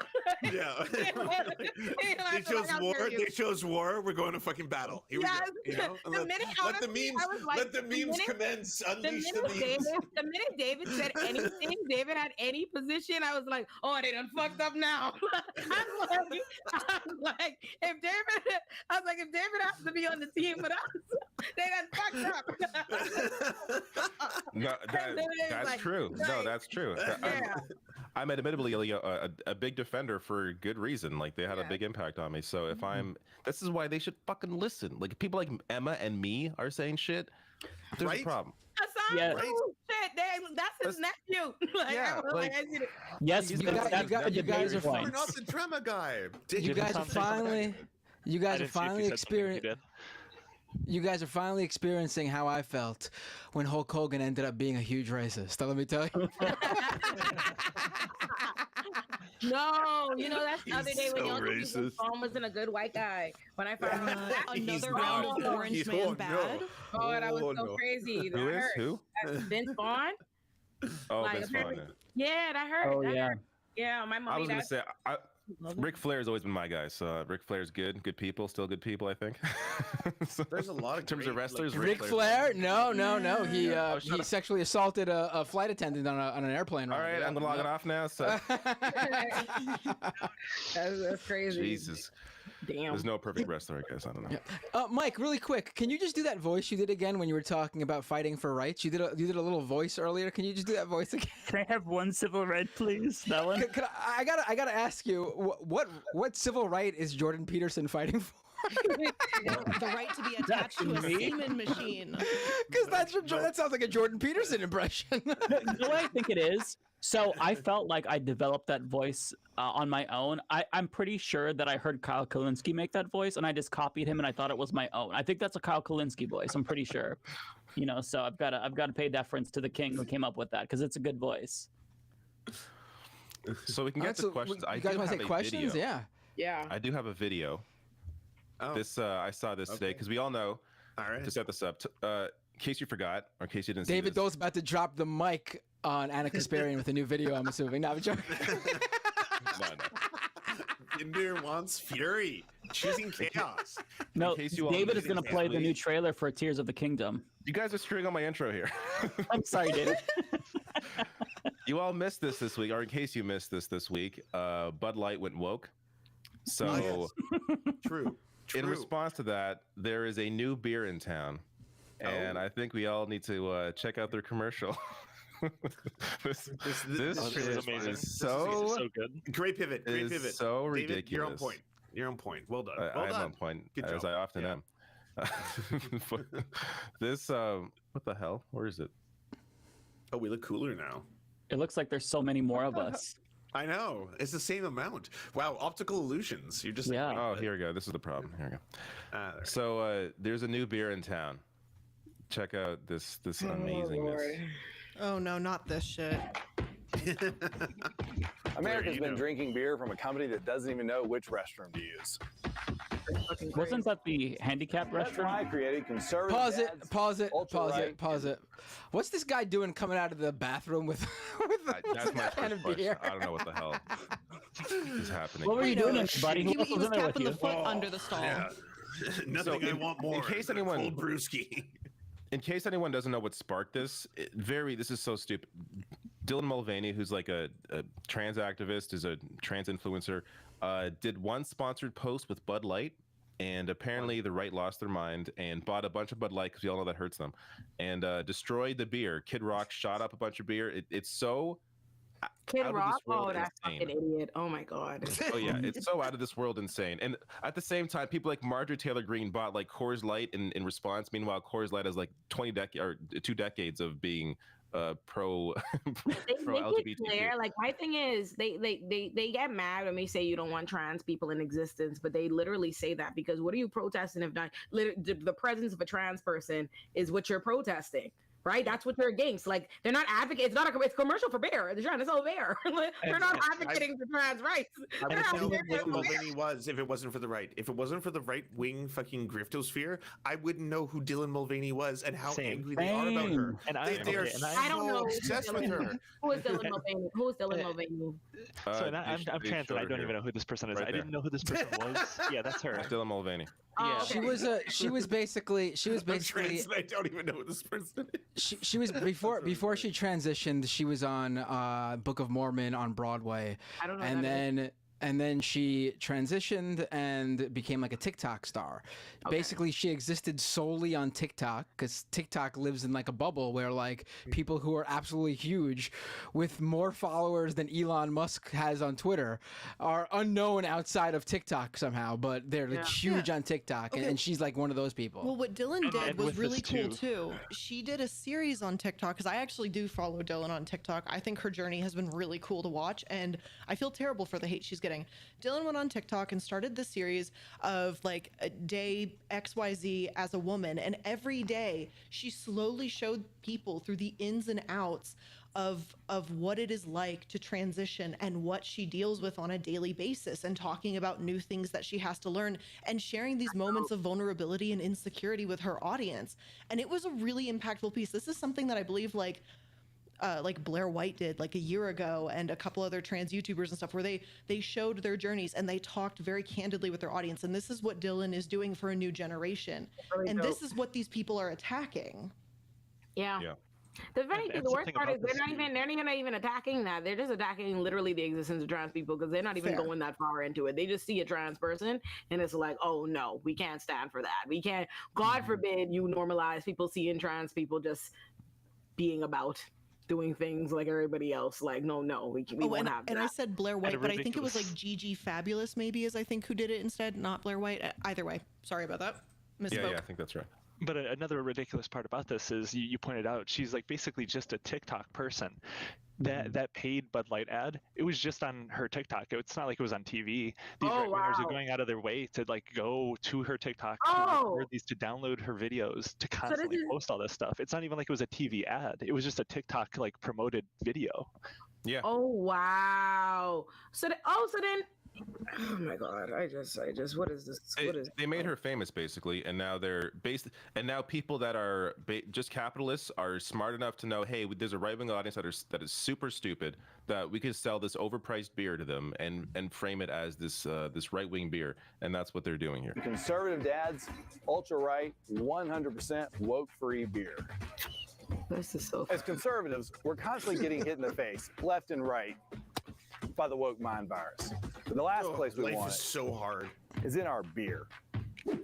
If you know which bathroom to use, you know Pause it. If your whole thing's that you're a manly man, a real American conservative dad, let's throw a baseball without putting your little foot up in the air behind you like you're. What was that? Also, pitching it. You're supposed to be a masculine man, and this is the fucking problem you have in your life, where it's like, oh, this oppresses me. This is hard. Oh God, I have to use pronouns the same way I have my whole life. This, honestly, it's just amazing. He's saying you're things so like precious. He's saying things like woke mind virus unironically. Like, this is just like how this could be a parody, but it's serious. It's what's amazing. Place we want it is in our beer. Oh my god. If you know which bathroom to use, you know what beer you should be drinking. Stop giving money to woke corporations that hate our values. Oh, fuck me. Woke corporations. Yeah, brother. Love the woke and to the rest of you woke corporations, stay the away from our kids.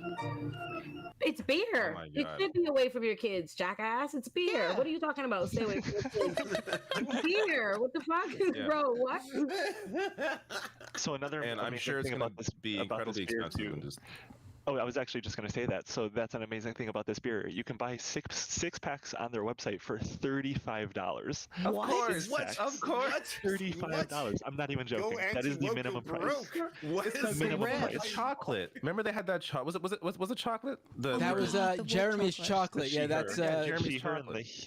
Jeremy Boring of Daily Wire. They did the Harry's razor competitor, Jeremy's razors, because apparently razors went woke. woke, and then they did the chocolate because Hershey's went woke, and then they now we got a guy doing beer because Bud Light went woke. My God, they're monetizing the dumbest people in society is what they're doing. It's and at the same time pushing this hate while doing that. It's disgusting, and just it's capitalism at its worst. Like this is just And this is going to be a trend too, because I don't know if you guys remember that chocolate ad, the Jeremy's chocolate, but this was basically a carbon copy of that ad. This is just going to be like the game plan going forward. There's going to be like a trans activist that gets sponsored by like Subway, and then there's going to be like Jeremy sandwiches. Jeremy sandwiches, and then it's going to be, do you want your kids to not to know about gender? It's going to be the exact same game plan. Like that this is the formula that they're currently making, that type of ad. And let's be clear, when we look at the 10 stages of genocide, right? We have so a lot of people are saying we're at stage 7, which is the preparation point. But there's the other stages that are a little more subtle. And this is absolutely one of those things. When we're talking about the classification and the dehumanization and polarizing people, this is all part of the bigger thing. You desensitize the mass audience to say that trans people are not okay. These people are not safe. And like we talked about earlier, a lot of people just rely, or like what Ole was saying, a lot of people rely on experts to help them form their opinion because they do not have the time to do the research. So they're looking at this being thrown about everywhere on social media and goes, well, I don't know, maybe these people do have a point. And that's how you start to get this us versus them mentality. That's how this becomes normalized, and then suddenly it doesn't feel like hate anymore. And then this is just normal, and this is how people fucking die. Like, how do you guys think in like Jim Crow era laws, how do you think black folks were getting lynched? Do you think it was because they all went to church together and they're like, hey, buddy, come on over, it's that time? No, that's not what happened at all. They were not seen as people. They were seen as less than. They were ripped apart from society. That how possibly could this human, just because of different skin color, is not the same as us whites? This is exactly what's happening again. And the problem with us as a society is if we do not learn from history, we will continue to repeat it over and fucking over again. We are simply changing the context, but it is the exact same fucking fight over and over and over again. Same logic and rhetoric that was used towards the gay community and gay men, and like just being repeated all over again. And now it's just like, oh, we're just going to rebrand this now for trans people. But this is essentially the exact same culture war. We're still targeting and trying to other this one group. But hey, we're like, it's not socially acceptable to do it the way it was. It's not in vogue, you know, the way it was before to go after the gays. So now we'll do the same shit for trans folk. The exact same. A lot of it is the same arguments. It's a lot of the same arguments. A lot of the same like dog whistles, like talking about like the implications of pedophilia. I mean, that was one of the first issues. Yeah, groomers. I mean, in 2012, when I first started getting into politics, gay rights was one of the things that I was really focused on, because that was, I think, around the time when gay marriage was kind of actually coming into focus and seeming like a possibility. And the amount of Fox News hosts that I would see be like, oh, they're just groomers, but it's going to be a slippery slope. There's going to be people marrying dogs. It's like, this is the exact same culture war, like 10 years later. It's insane to watch. I will say, there's maybe hope still for Joe Rogan. What? Because he's slammed by fans for defending Bud Light. Oh my God. Okay, not what David, I expected to hear. Not only Joe, come on. We got to say this. Mr. Beast, I am one of the most targeted leftist fucking vocal. I hate Mr. Beast. And the only person who's bigger than me on this panel is Juniper. The two of us target Mr. Beast 24/7. And we do it with facts and logic. And we come at it from a rational perspective. In this case, Mr. Beast is Mr. Based. Like him standing up for his trans friend and being like, hey, by the way, fucking fuck this shit. Of course, I'm gonna call this out and be like, that is fucking amazing. That's incredible. The largest YouTuber in the world. If one trans kid feels safer now, feels better, is like, I'm not scared to go outside because Mr. Beast of all people is standing up for his trans friend. That's so beautiful. I fixed a Feastables display. I went to Walmart. I fixed all of the Feastables chocolates. My kids and I actually dined at a Mr. Beast burger the other day. No joke. Did you really? Burgers weren't bad. Pretty good burgers. Oh, they were terrible for me. Oh man, the ghost kitchens, all that whole debacle. Oh no, this is not the ghost kitchen. In the American Dream Mall in New Jersey, there's a legit, real Mr. Beast burger in Vancouver, Canada. It's a ghost kitchen. I ordered from it. It was some of the worst fucking vile shit. Blair, do you want to go next? I know it was worse for you. I mean, I got sick. I threw up in my friend's bathroom after eating it. It was so disgusting. But you had the ghost kitchen one, right? You ordered it. And I did too. No, this is an actual sit-down restaurant. The food tastes like it's actually prepared just for that restaurant and isn't some other establishment just using the Mr. Beast name. It was legit. Yeah, I think there's only a couple of those in the country. I don't know the exact amount, but it's mostly ghost kitchens, which is a whole other issue with Mr. Beast, of course.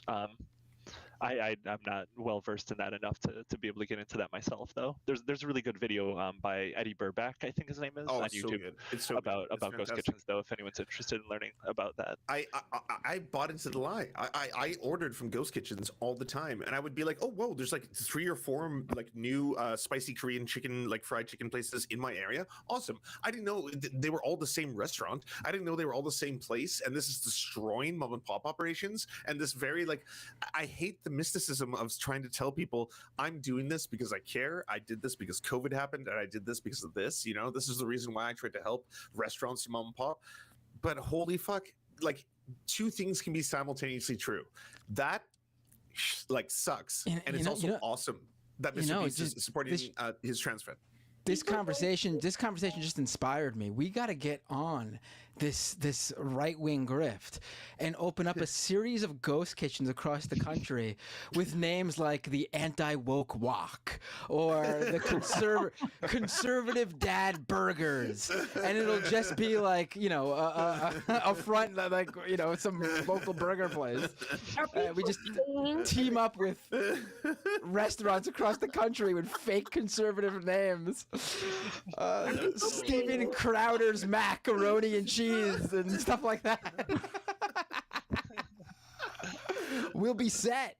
It's so easy. I mean, people are paying that $35 for that anti-woke beer. People are actually buying that shit. Right. Are you kidding me? Right. It's 4% alcohol. They're gonna get a light buzz from a whole pack at most.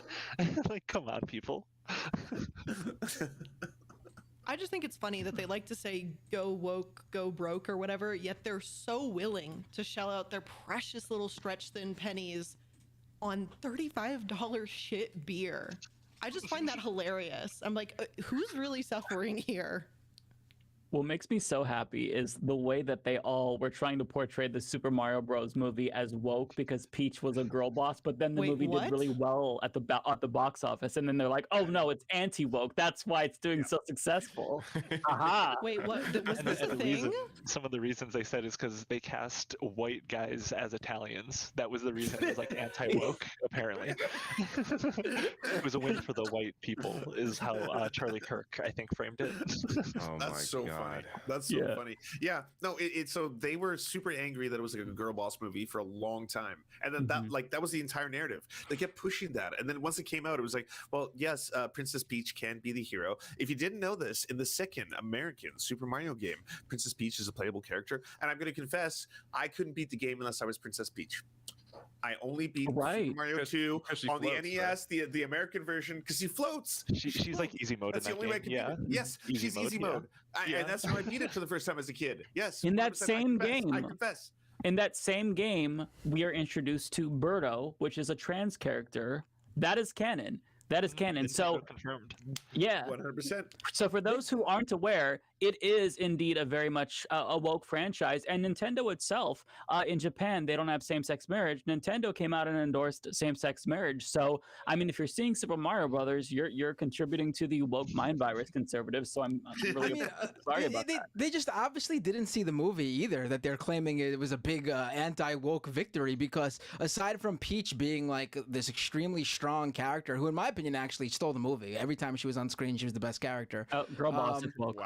Wow. I saw the movie with my kids. I enjoyed it. But there's also, if they actually saw the movie, we would have heard them outraged because Rainbow Road is a major part of the movie, and we all know how they feel about rainbows. And there is a scene where Bowser's right-hand man, that magician guy, dresses in drag. Nobody, if they saw this movie, he dresses up like Peach with lipstick and in a dress and everything, so Bowser can practice hitting on Peach. You took your kids to see this, Matt? Holy shit. Yeah, I took my kids to see drag during the Mario Brothers movie. It's a great point, Mike, right? I am officially a groomer. I guess you could call me a Goomba groomer. Okay, Goomber. This is never going to get clipped. This is never going to be all over the internet. So something I wanted to say that's amazing about right wingers with these like weird like protests and boycotts though is like how you pointed out, they were saying like, oh, this Mario movie is anti-woke, but Nintendo endorses gay marriage and all this. And the another amazing thing about the anti-woke beer is it looks like, I don't think it's been confirmed, but it was brewed in North Illinois, and there is mostly only Anheuser-Busch distilleries in Northern Illinois. So it's like none of these people protesting stuff understand like how corporations all have this like power and like they own all these different businesses, all these different brand names. They don't understand their own complaints. It's stunning to watch. And I do have to shout out the chat that just came up with exactly what I should be called. I'm a Groomba.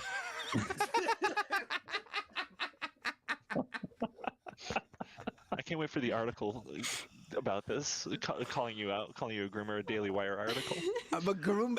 Everyone who took their kid to see the Mario movie, the largest box office ever for an animated film, is apparently a Groomba.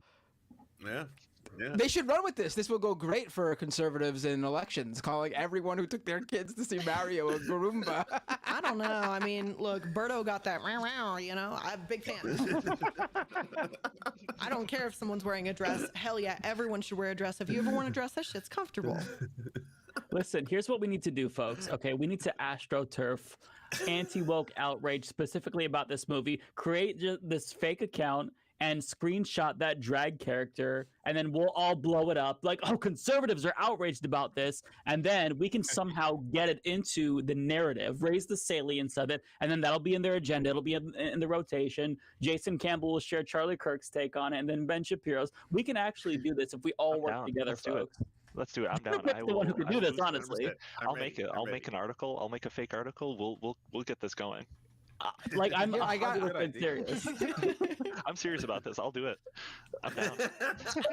Yeah, it's true. I'm on board too. Yes, Matt Bender confirmed. Yeah. Here, hold on. I'm gonna drop the photo of the character in drag, so you guys could all see. Oh, if you have the photo, that's all we need. It hasn't gone up. Oh my! Oh no! Is this the woke mind virus come to life? Oh my goodness! You prepare to have your mind blown.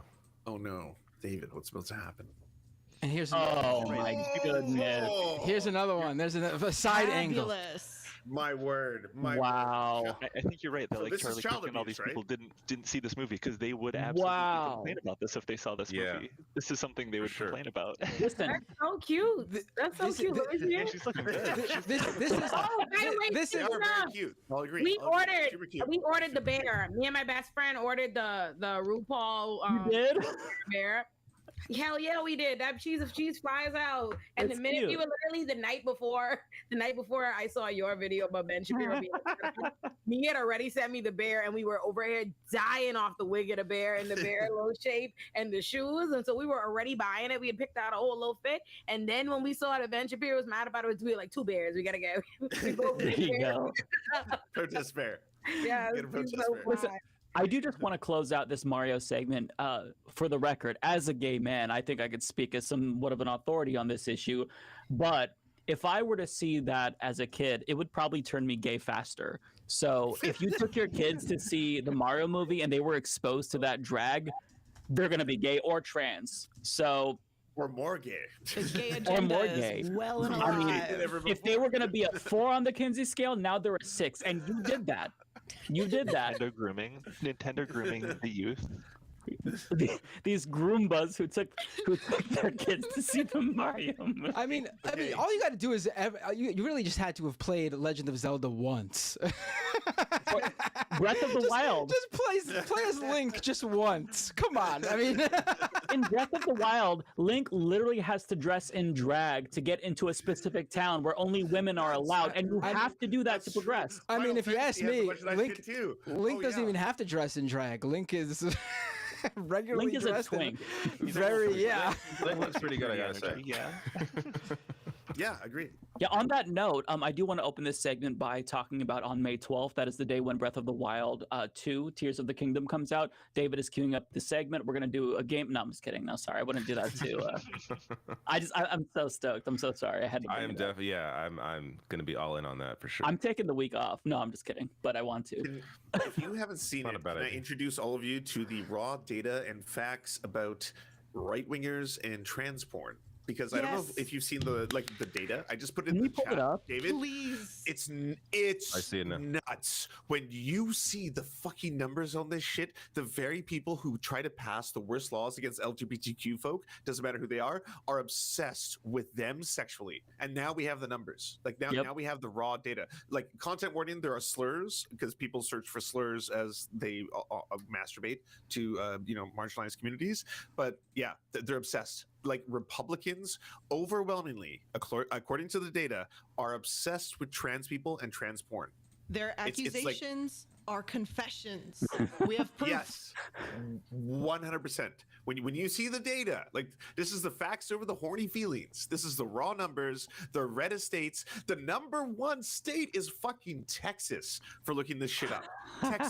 Texas that is trying to pass all these draconian fucking anti-trans laws is obsessed with trans porn. They cannot get enough. Here's the Every single fucking, like, the list is nuts. Oh my god! Right? Like, look at these. These are the biggest ones. I for one find this shocking. Yeah, well, so I'm not shocked by this at all, because I don't know how much you guys are in like trans sex worker circles, but they will sometimes post or even just talk about them in like group chats or whatever, where they'll get DMs from these like 50-year-old dudes like, oh hey sexy, hey, and then you like click on their profile and it's like they have their full name. You can search them online. They have a wife. They're conservative. Like, is one of them named Randy McNally by chance? I mean, I don't know specifics. This is just like a very common theme that I've noticed. Nice bussy. Fire emoji. Fire emoji. Fire emoji. But this is like a common theme. Like, you can talk to any trans sex worker online, and they'll be like, "Oh yeah, like half of my audience is like these weirdo conservatives," because it reminds me of there's an Onion piece where back in like 2012 or something, they were talking about how all the gay male prostitutes were suiting up for the biggest event of the year with the Republican nominating convention for president, and they were worried that there was so much demand they would run out of sex workers. It's a really old segment, but it's spot on. It's nuts. It's like the data, like when you see the numbers, all of a sudden it's like, well, yeah, this is. I've always wondered why people go so fucking like the called the woke mind virus, whatever you want to call it. When you see people like Graham Linehan who are like, I lost my family, I lost my wife, I lost my kids, I lost everybody because I couldn't stop talking and thinking about trans penises. It's like, you're obsessed, all of you. Mm-hmm. You're so obsessed, you're willing to take these like extremes, and the data shows it. This is the facts over the feelings. Here it is. The raw data is right in front of you. They are obsessed with trans porn, absolutely obsessed. Yeah, and this is why when I say oftentimes, like if I'm talking about a transphobe or a homophobe, I often say there's got to be something there, because like nobody thinks about homosexuality or being trans this much unless they're really like trying to suppress something, unless it personally bothers them. And people often accuse me of like, oh, you just think everyone is gay or trans. But listen, this is one of the biggest tells. If they overfixate on it, I'm sorry, it's a tell. If there were like if there was YouTube at the time when I was like a teenager, you would think that I was like this biggest homophobic warrior imaginable. I was like the fucking Westboro Baptist Church, and it was specifically because I was so bothered by like homosexuality, where it's like, God, look at these gays. I mean, we all want to be gay and fuck dudes, okay, but most of us just suppress that. Like, it's an actual anger that I was externalizing based on my internalized homophobia. And so it's easy for me to see that I was a tell, these motherfuckers are a tell, and they think that they're inconspicuous. I mean, look at Steven Crowder. The dude puts on a wig, and you could tell how comfortable he becomes all of a sudden. Oh, well, I'm just proving how, trans men can use women's bathrooms. When he's like sitting there fucking like, I don't know, like he's like posing for the camera and shit. It's like, dude, we can see right through you, motherfucker. We see right through you. So this is interesting. I love that there's data to back this up.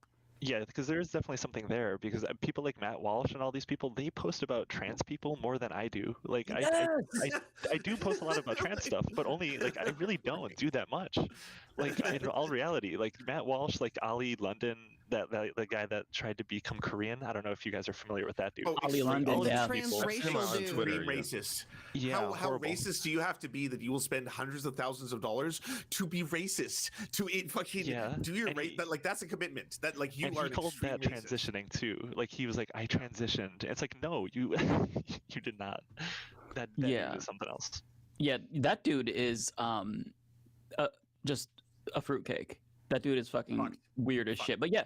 And it says a lot about, like, gender critical circles that he has a platform too, Right. And is the new hero, is the new champion. They're all like, hey, by the way, this is an authority on these issues, on detransitioning, on trans issues. Right now, we have Ollie London who can talk about this. It's like, what, Ollie London, the extreme racist who actually publicly was like, I'm getting penis reduction surgery to become more Korean, like BTS. That's extreme racism. You're just a racist. Why would you think this, let alone spend hundreds of thousands of dollars and then broadcast it on Maine? And in, like, back in the day, the right was like, no, this is wrong.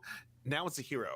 Now Ollie London is the new hero on all these issues for the right wing, and that's nuts. That's absolutely nuts. You just were like, okay, fine. Now the whole side is disingenuous. I mean, like, it isn't when you just realize that they're all operating in bad faith and understand what they're galvanized around. Then they're consistent. If you believe the pretense that they throw out to thinly veil, cover their bigotry, then it seems like a bunch of hypocrisy. But if you accept it for what it is, they're pretty fucking consistent. Bigots. It's about the grift. It's mostly about the grift for a lot of these people. It's about making money. It's about getting a platform. Yep. Yeah, but just a final message to all of these folks. We see you. If you focus on trans people or gay people 99.9% of the time, you are telling on yourself, okay? I am fucking literally married to a man, and I don't think about homosexuality this much. Like, on my mind, I just want to play Zelda right now. So, like, the fact that you think about this shit that much, you are telling on yourself. I don't know if you could say both those things. That's fair. Oh, that's very fair. We're supposed to recommend channels on people. Yeah, that's right. Look at me helping us. Yeah. Well, I'm gonna recommend everyone go. I mean, I'm saying this as someone who has much less followers than they do. I'm definitely. But I want everyone to go follow Juniper over on Twitter. Yeah. Where the I is actually an L. It's JUNLPER. Is that correct? Right? Yeah. That is correct. Yeah. There we go. Thank you. I appreciate it. Juniper is a legend. All right. One of the Everyone funniest should accounts know this. to watch on Twitter. I am always very entertained whenever I see a Juniper tweet pop up. I'm like, ooh, who's dying today? Agreed. I have a lot of fun. People are always like, how do you do this? How do you deal with, like, just constant barrages of like transphobia? It's like, I genuinely have fun. Like, I don't know. It's a fun platform. I have a great time on there. I don't know. I totally get why people, like, get depressed or, like, get overwhelmed, but I'm having a great time. I feel like you do need to have a certain like shell, like a certain bravado to be able to exist on Twitter and take it from, because I mean I feel the same way. I enjoy it. Maybe we're masochists, Juniper, but it really does feel like it's a website specifically for a very certain type of individual.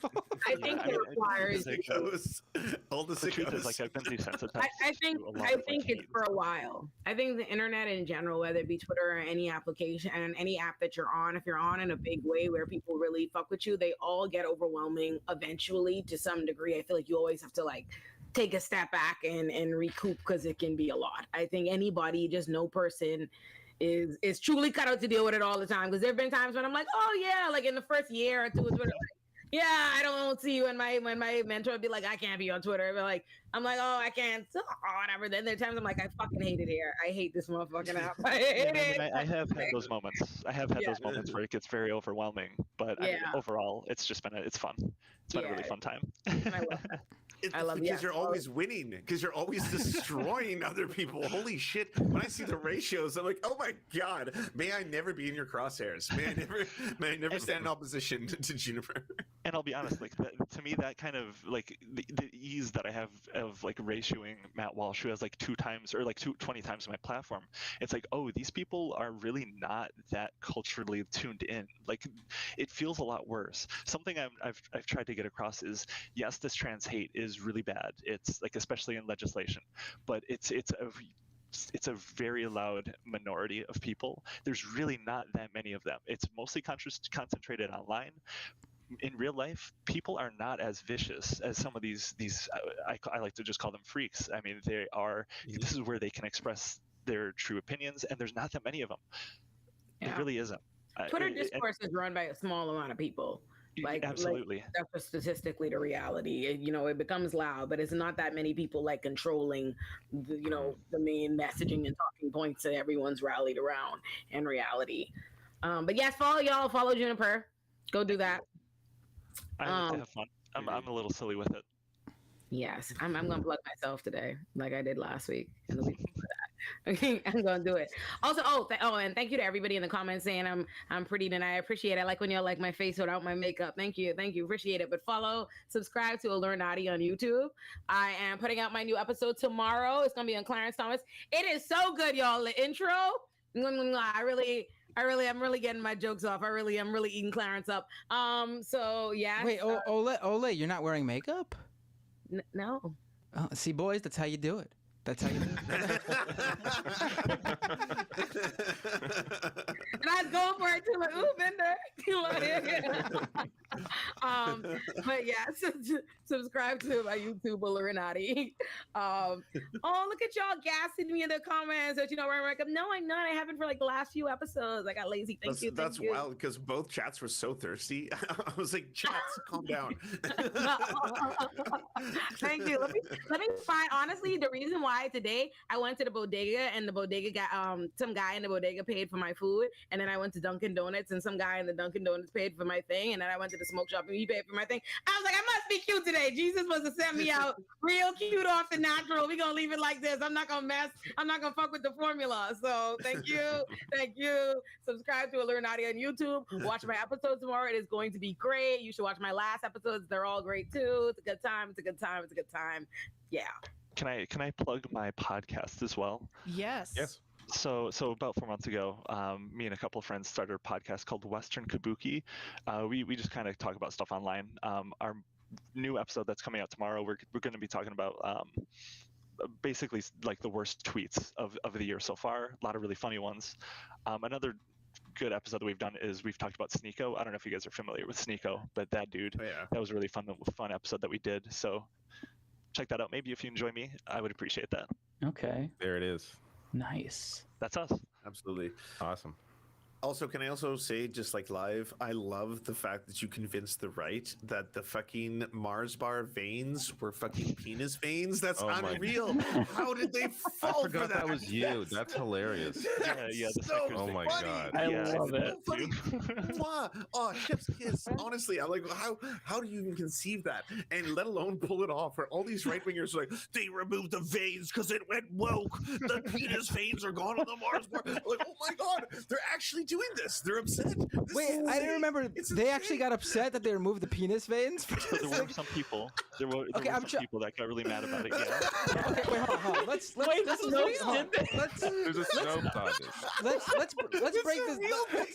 This is a real thing that happened. Let's break this down for a minute. You're the best. Conservatives who claim they want to stop sexualizing children were upset that the dick veins got removed from a children's candy bar.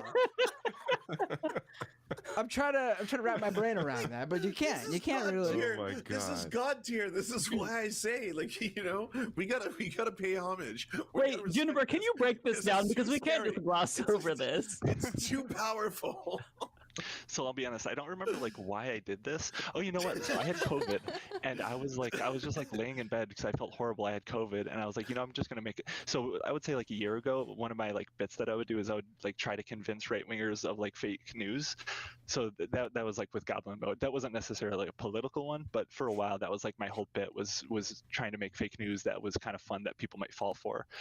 So the Snickers dick vein was one because that was, I think it was during when, I think it was right around when Tucker Carlson talked about how they're making the green M&M less sexy with taking away the heels. They So did. I was, They did. yeah, so that was like right around that time. So I was like, oh, the Snickers has that vein, and I wanted to see what I could do with that and if I could get people amped up about that. So that is that was kind of like legendary. the beginning of that. This does feel like an idea. This does feel like an idea that came out of someone who had COVID brain. Yeah. I came up with it when I was like laying in bed. I was laying in bed. I felt horrible. For this, I didn't know that you made the Rolling fucking stone. Yeah. I've been interviewed a couple times. Man, we've been chatting with a god this whole time. Yeah. Oh my god. I like to be silly. I like to have fun. That's amazing. David, put my YouTube link in the comments for me, please. I put it in the private. Oh, I chat. will, of course, every time. Thank you. No yeah, problem. so this is the kind of stuff I like to get up to sometimes. It's been a while since I've tried to convince right wingers of fake news, but I'm gonna try to with that drag Koopa. I'm gonna put something together. Oh my God, Juniper! Please. It's happening. It's happening. Get the Groombas. Yes. We are not worthy. Goombas. All right, people. Thank you so much. Thank you, Juniper, for coming on, and everybody else. I'm going to stay here for the super chats. Binder and Mike, are you as well? Everyone have a good night. mine's well. Yep. But especially Okay. good night to Anna Kasparian and Senk, who are probably watching this with bated breath. Y'all have a fabulous night tonight. I They hope don't you watch do her not videos. sleep I know well. because they would. See, Again, look, unless see- it's see- intentional. And then Blair just called him. Blair just called him Sank, and I gotta say, Jink? calling him Jank sounds like a personal preference. I mean, you know, like. I don't know. Whatever. Good night, y'all. That looks Subscribe to my Stand by channel. Blair. My video tomorrow. Stand by Blair on this one. Y'all have It's a gonna be good good. night. Look up for my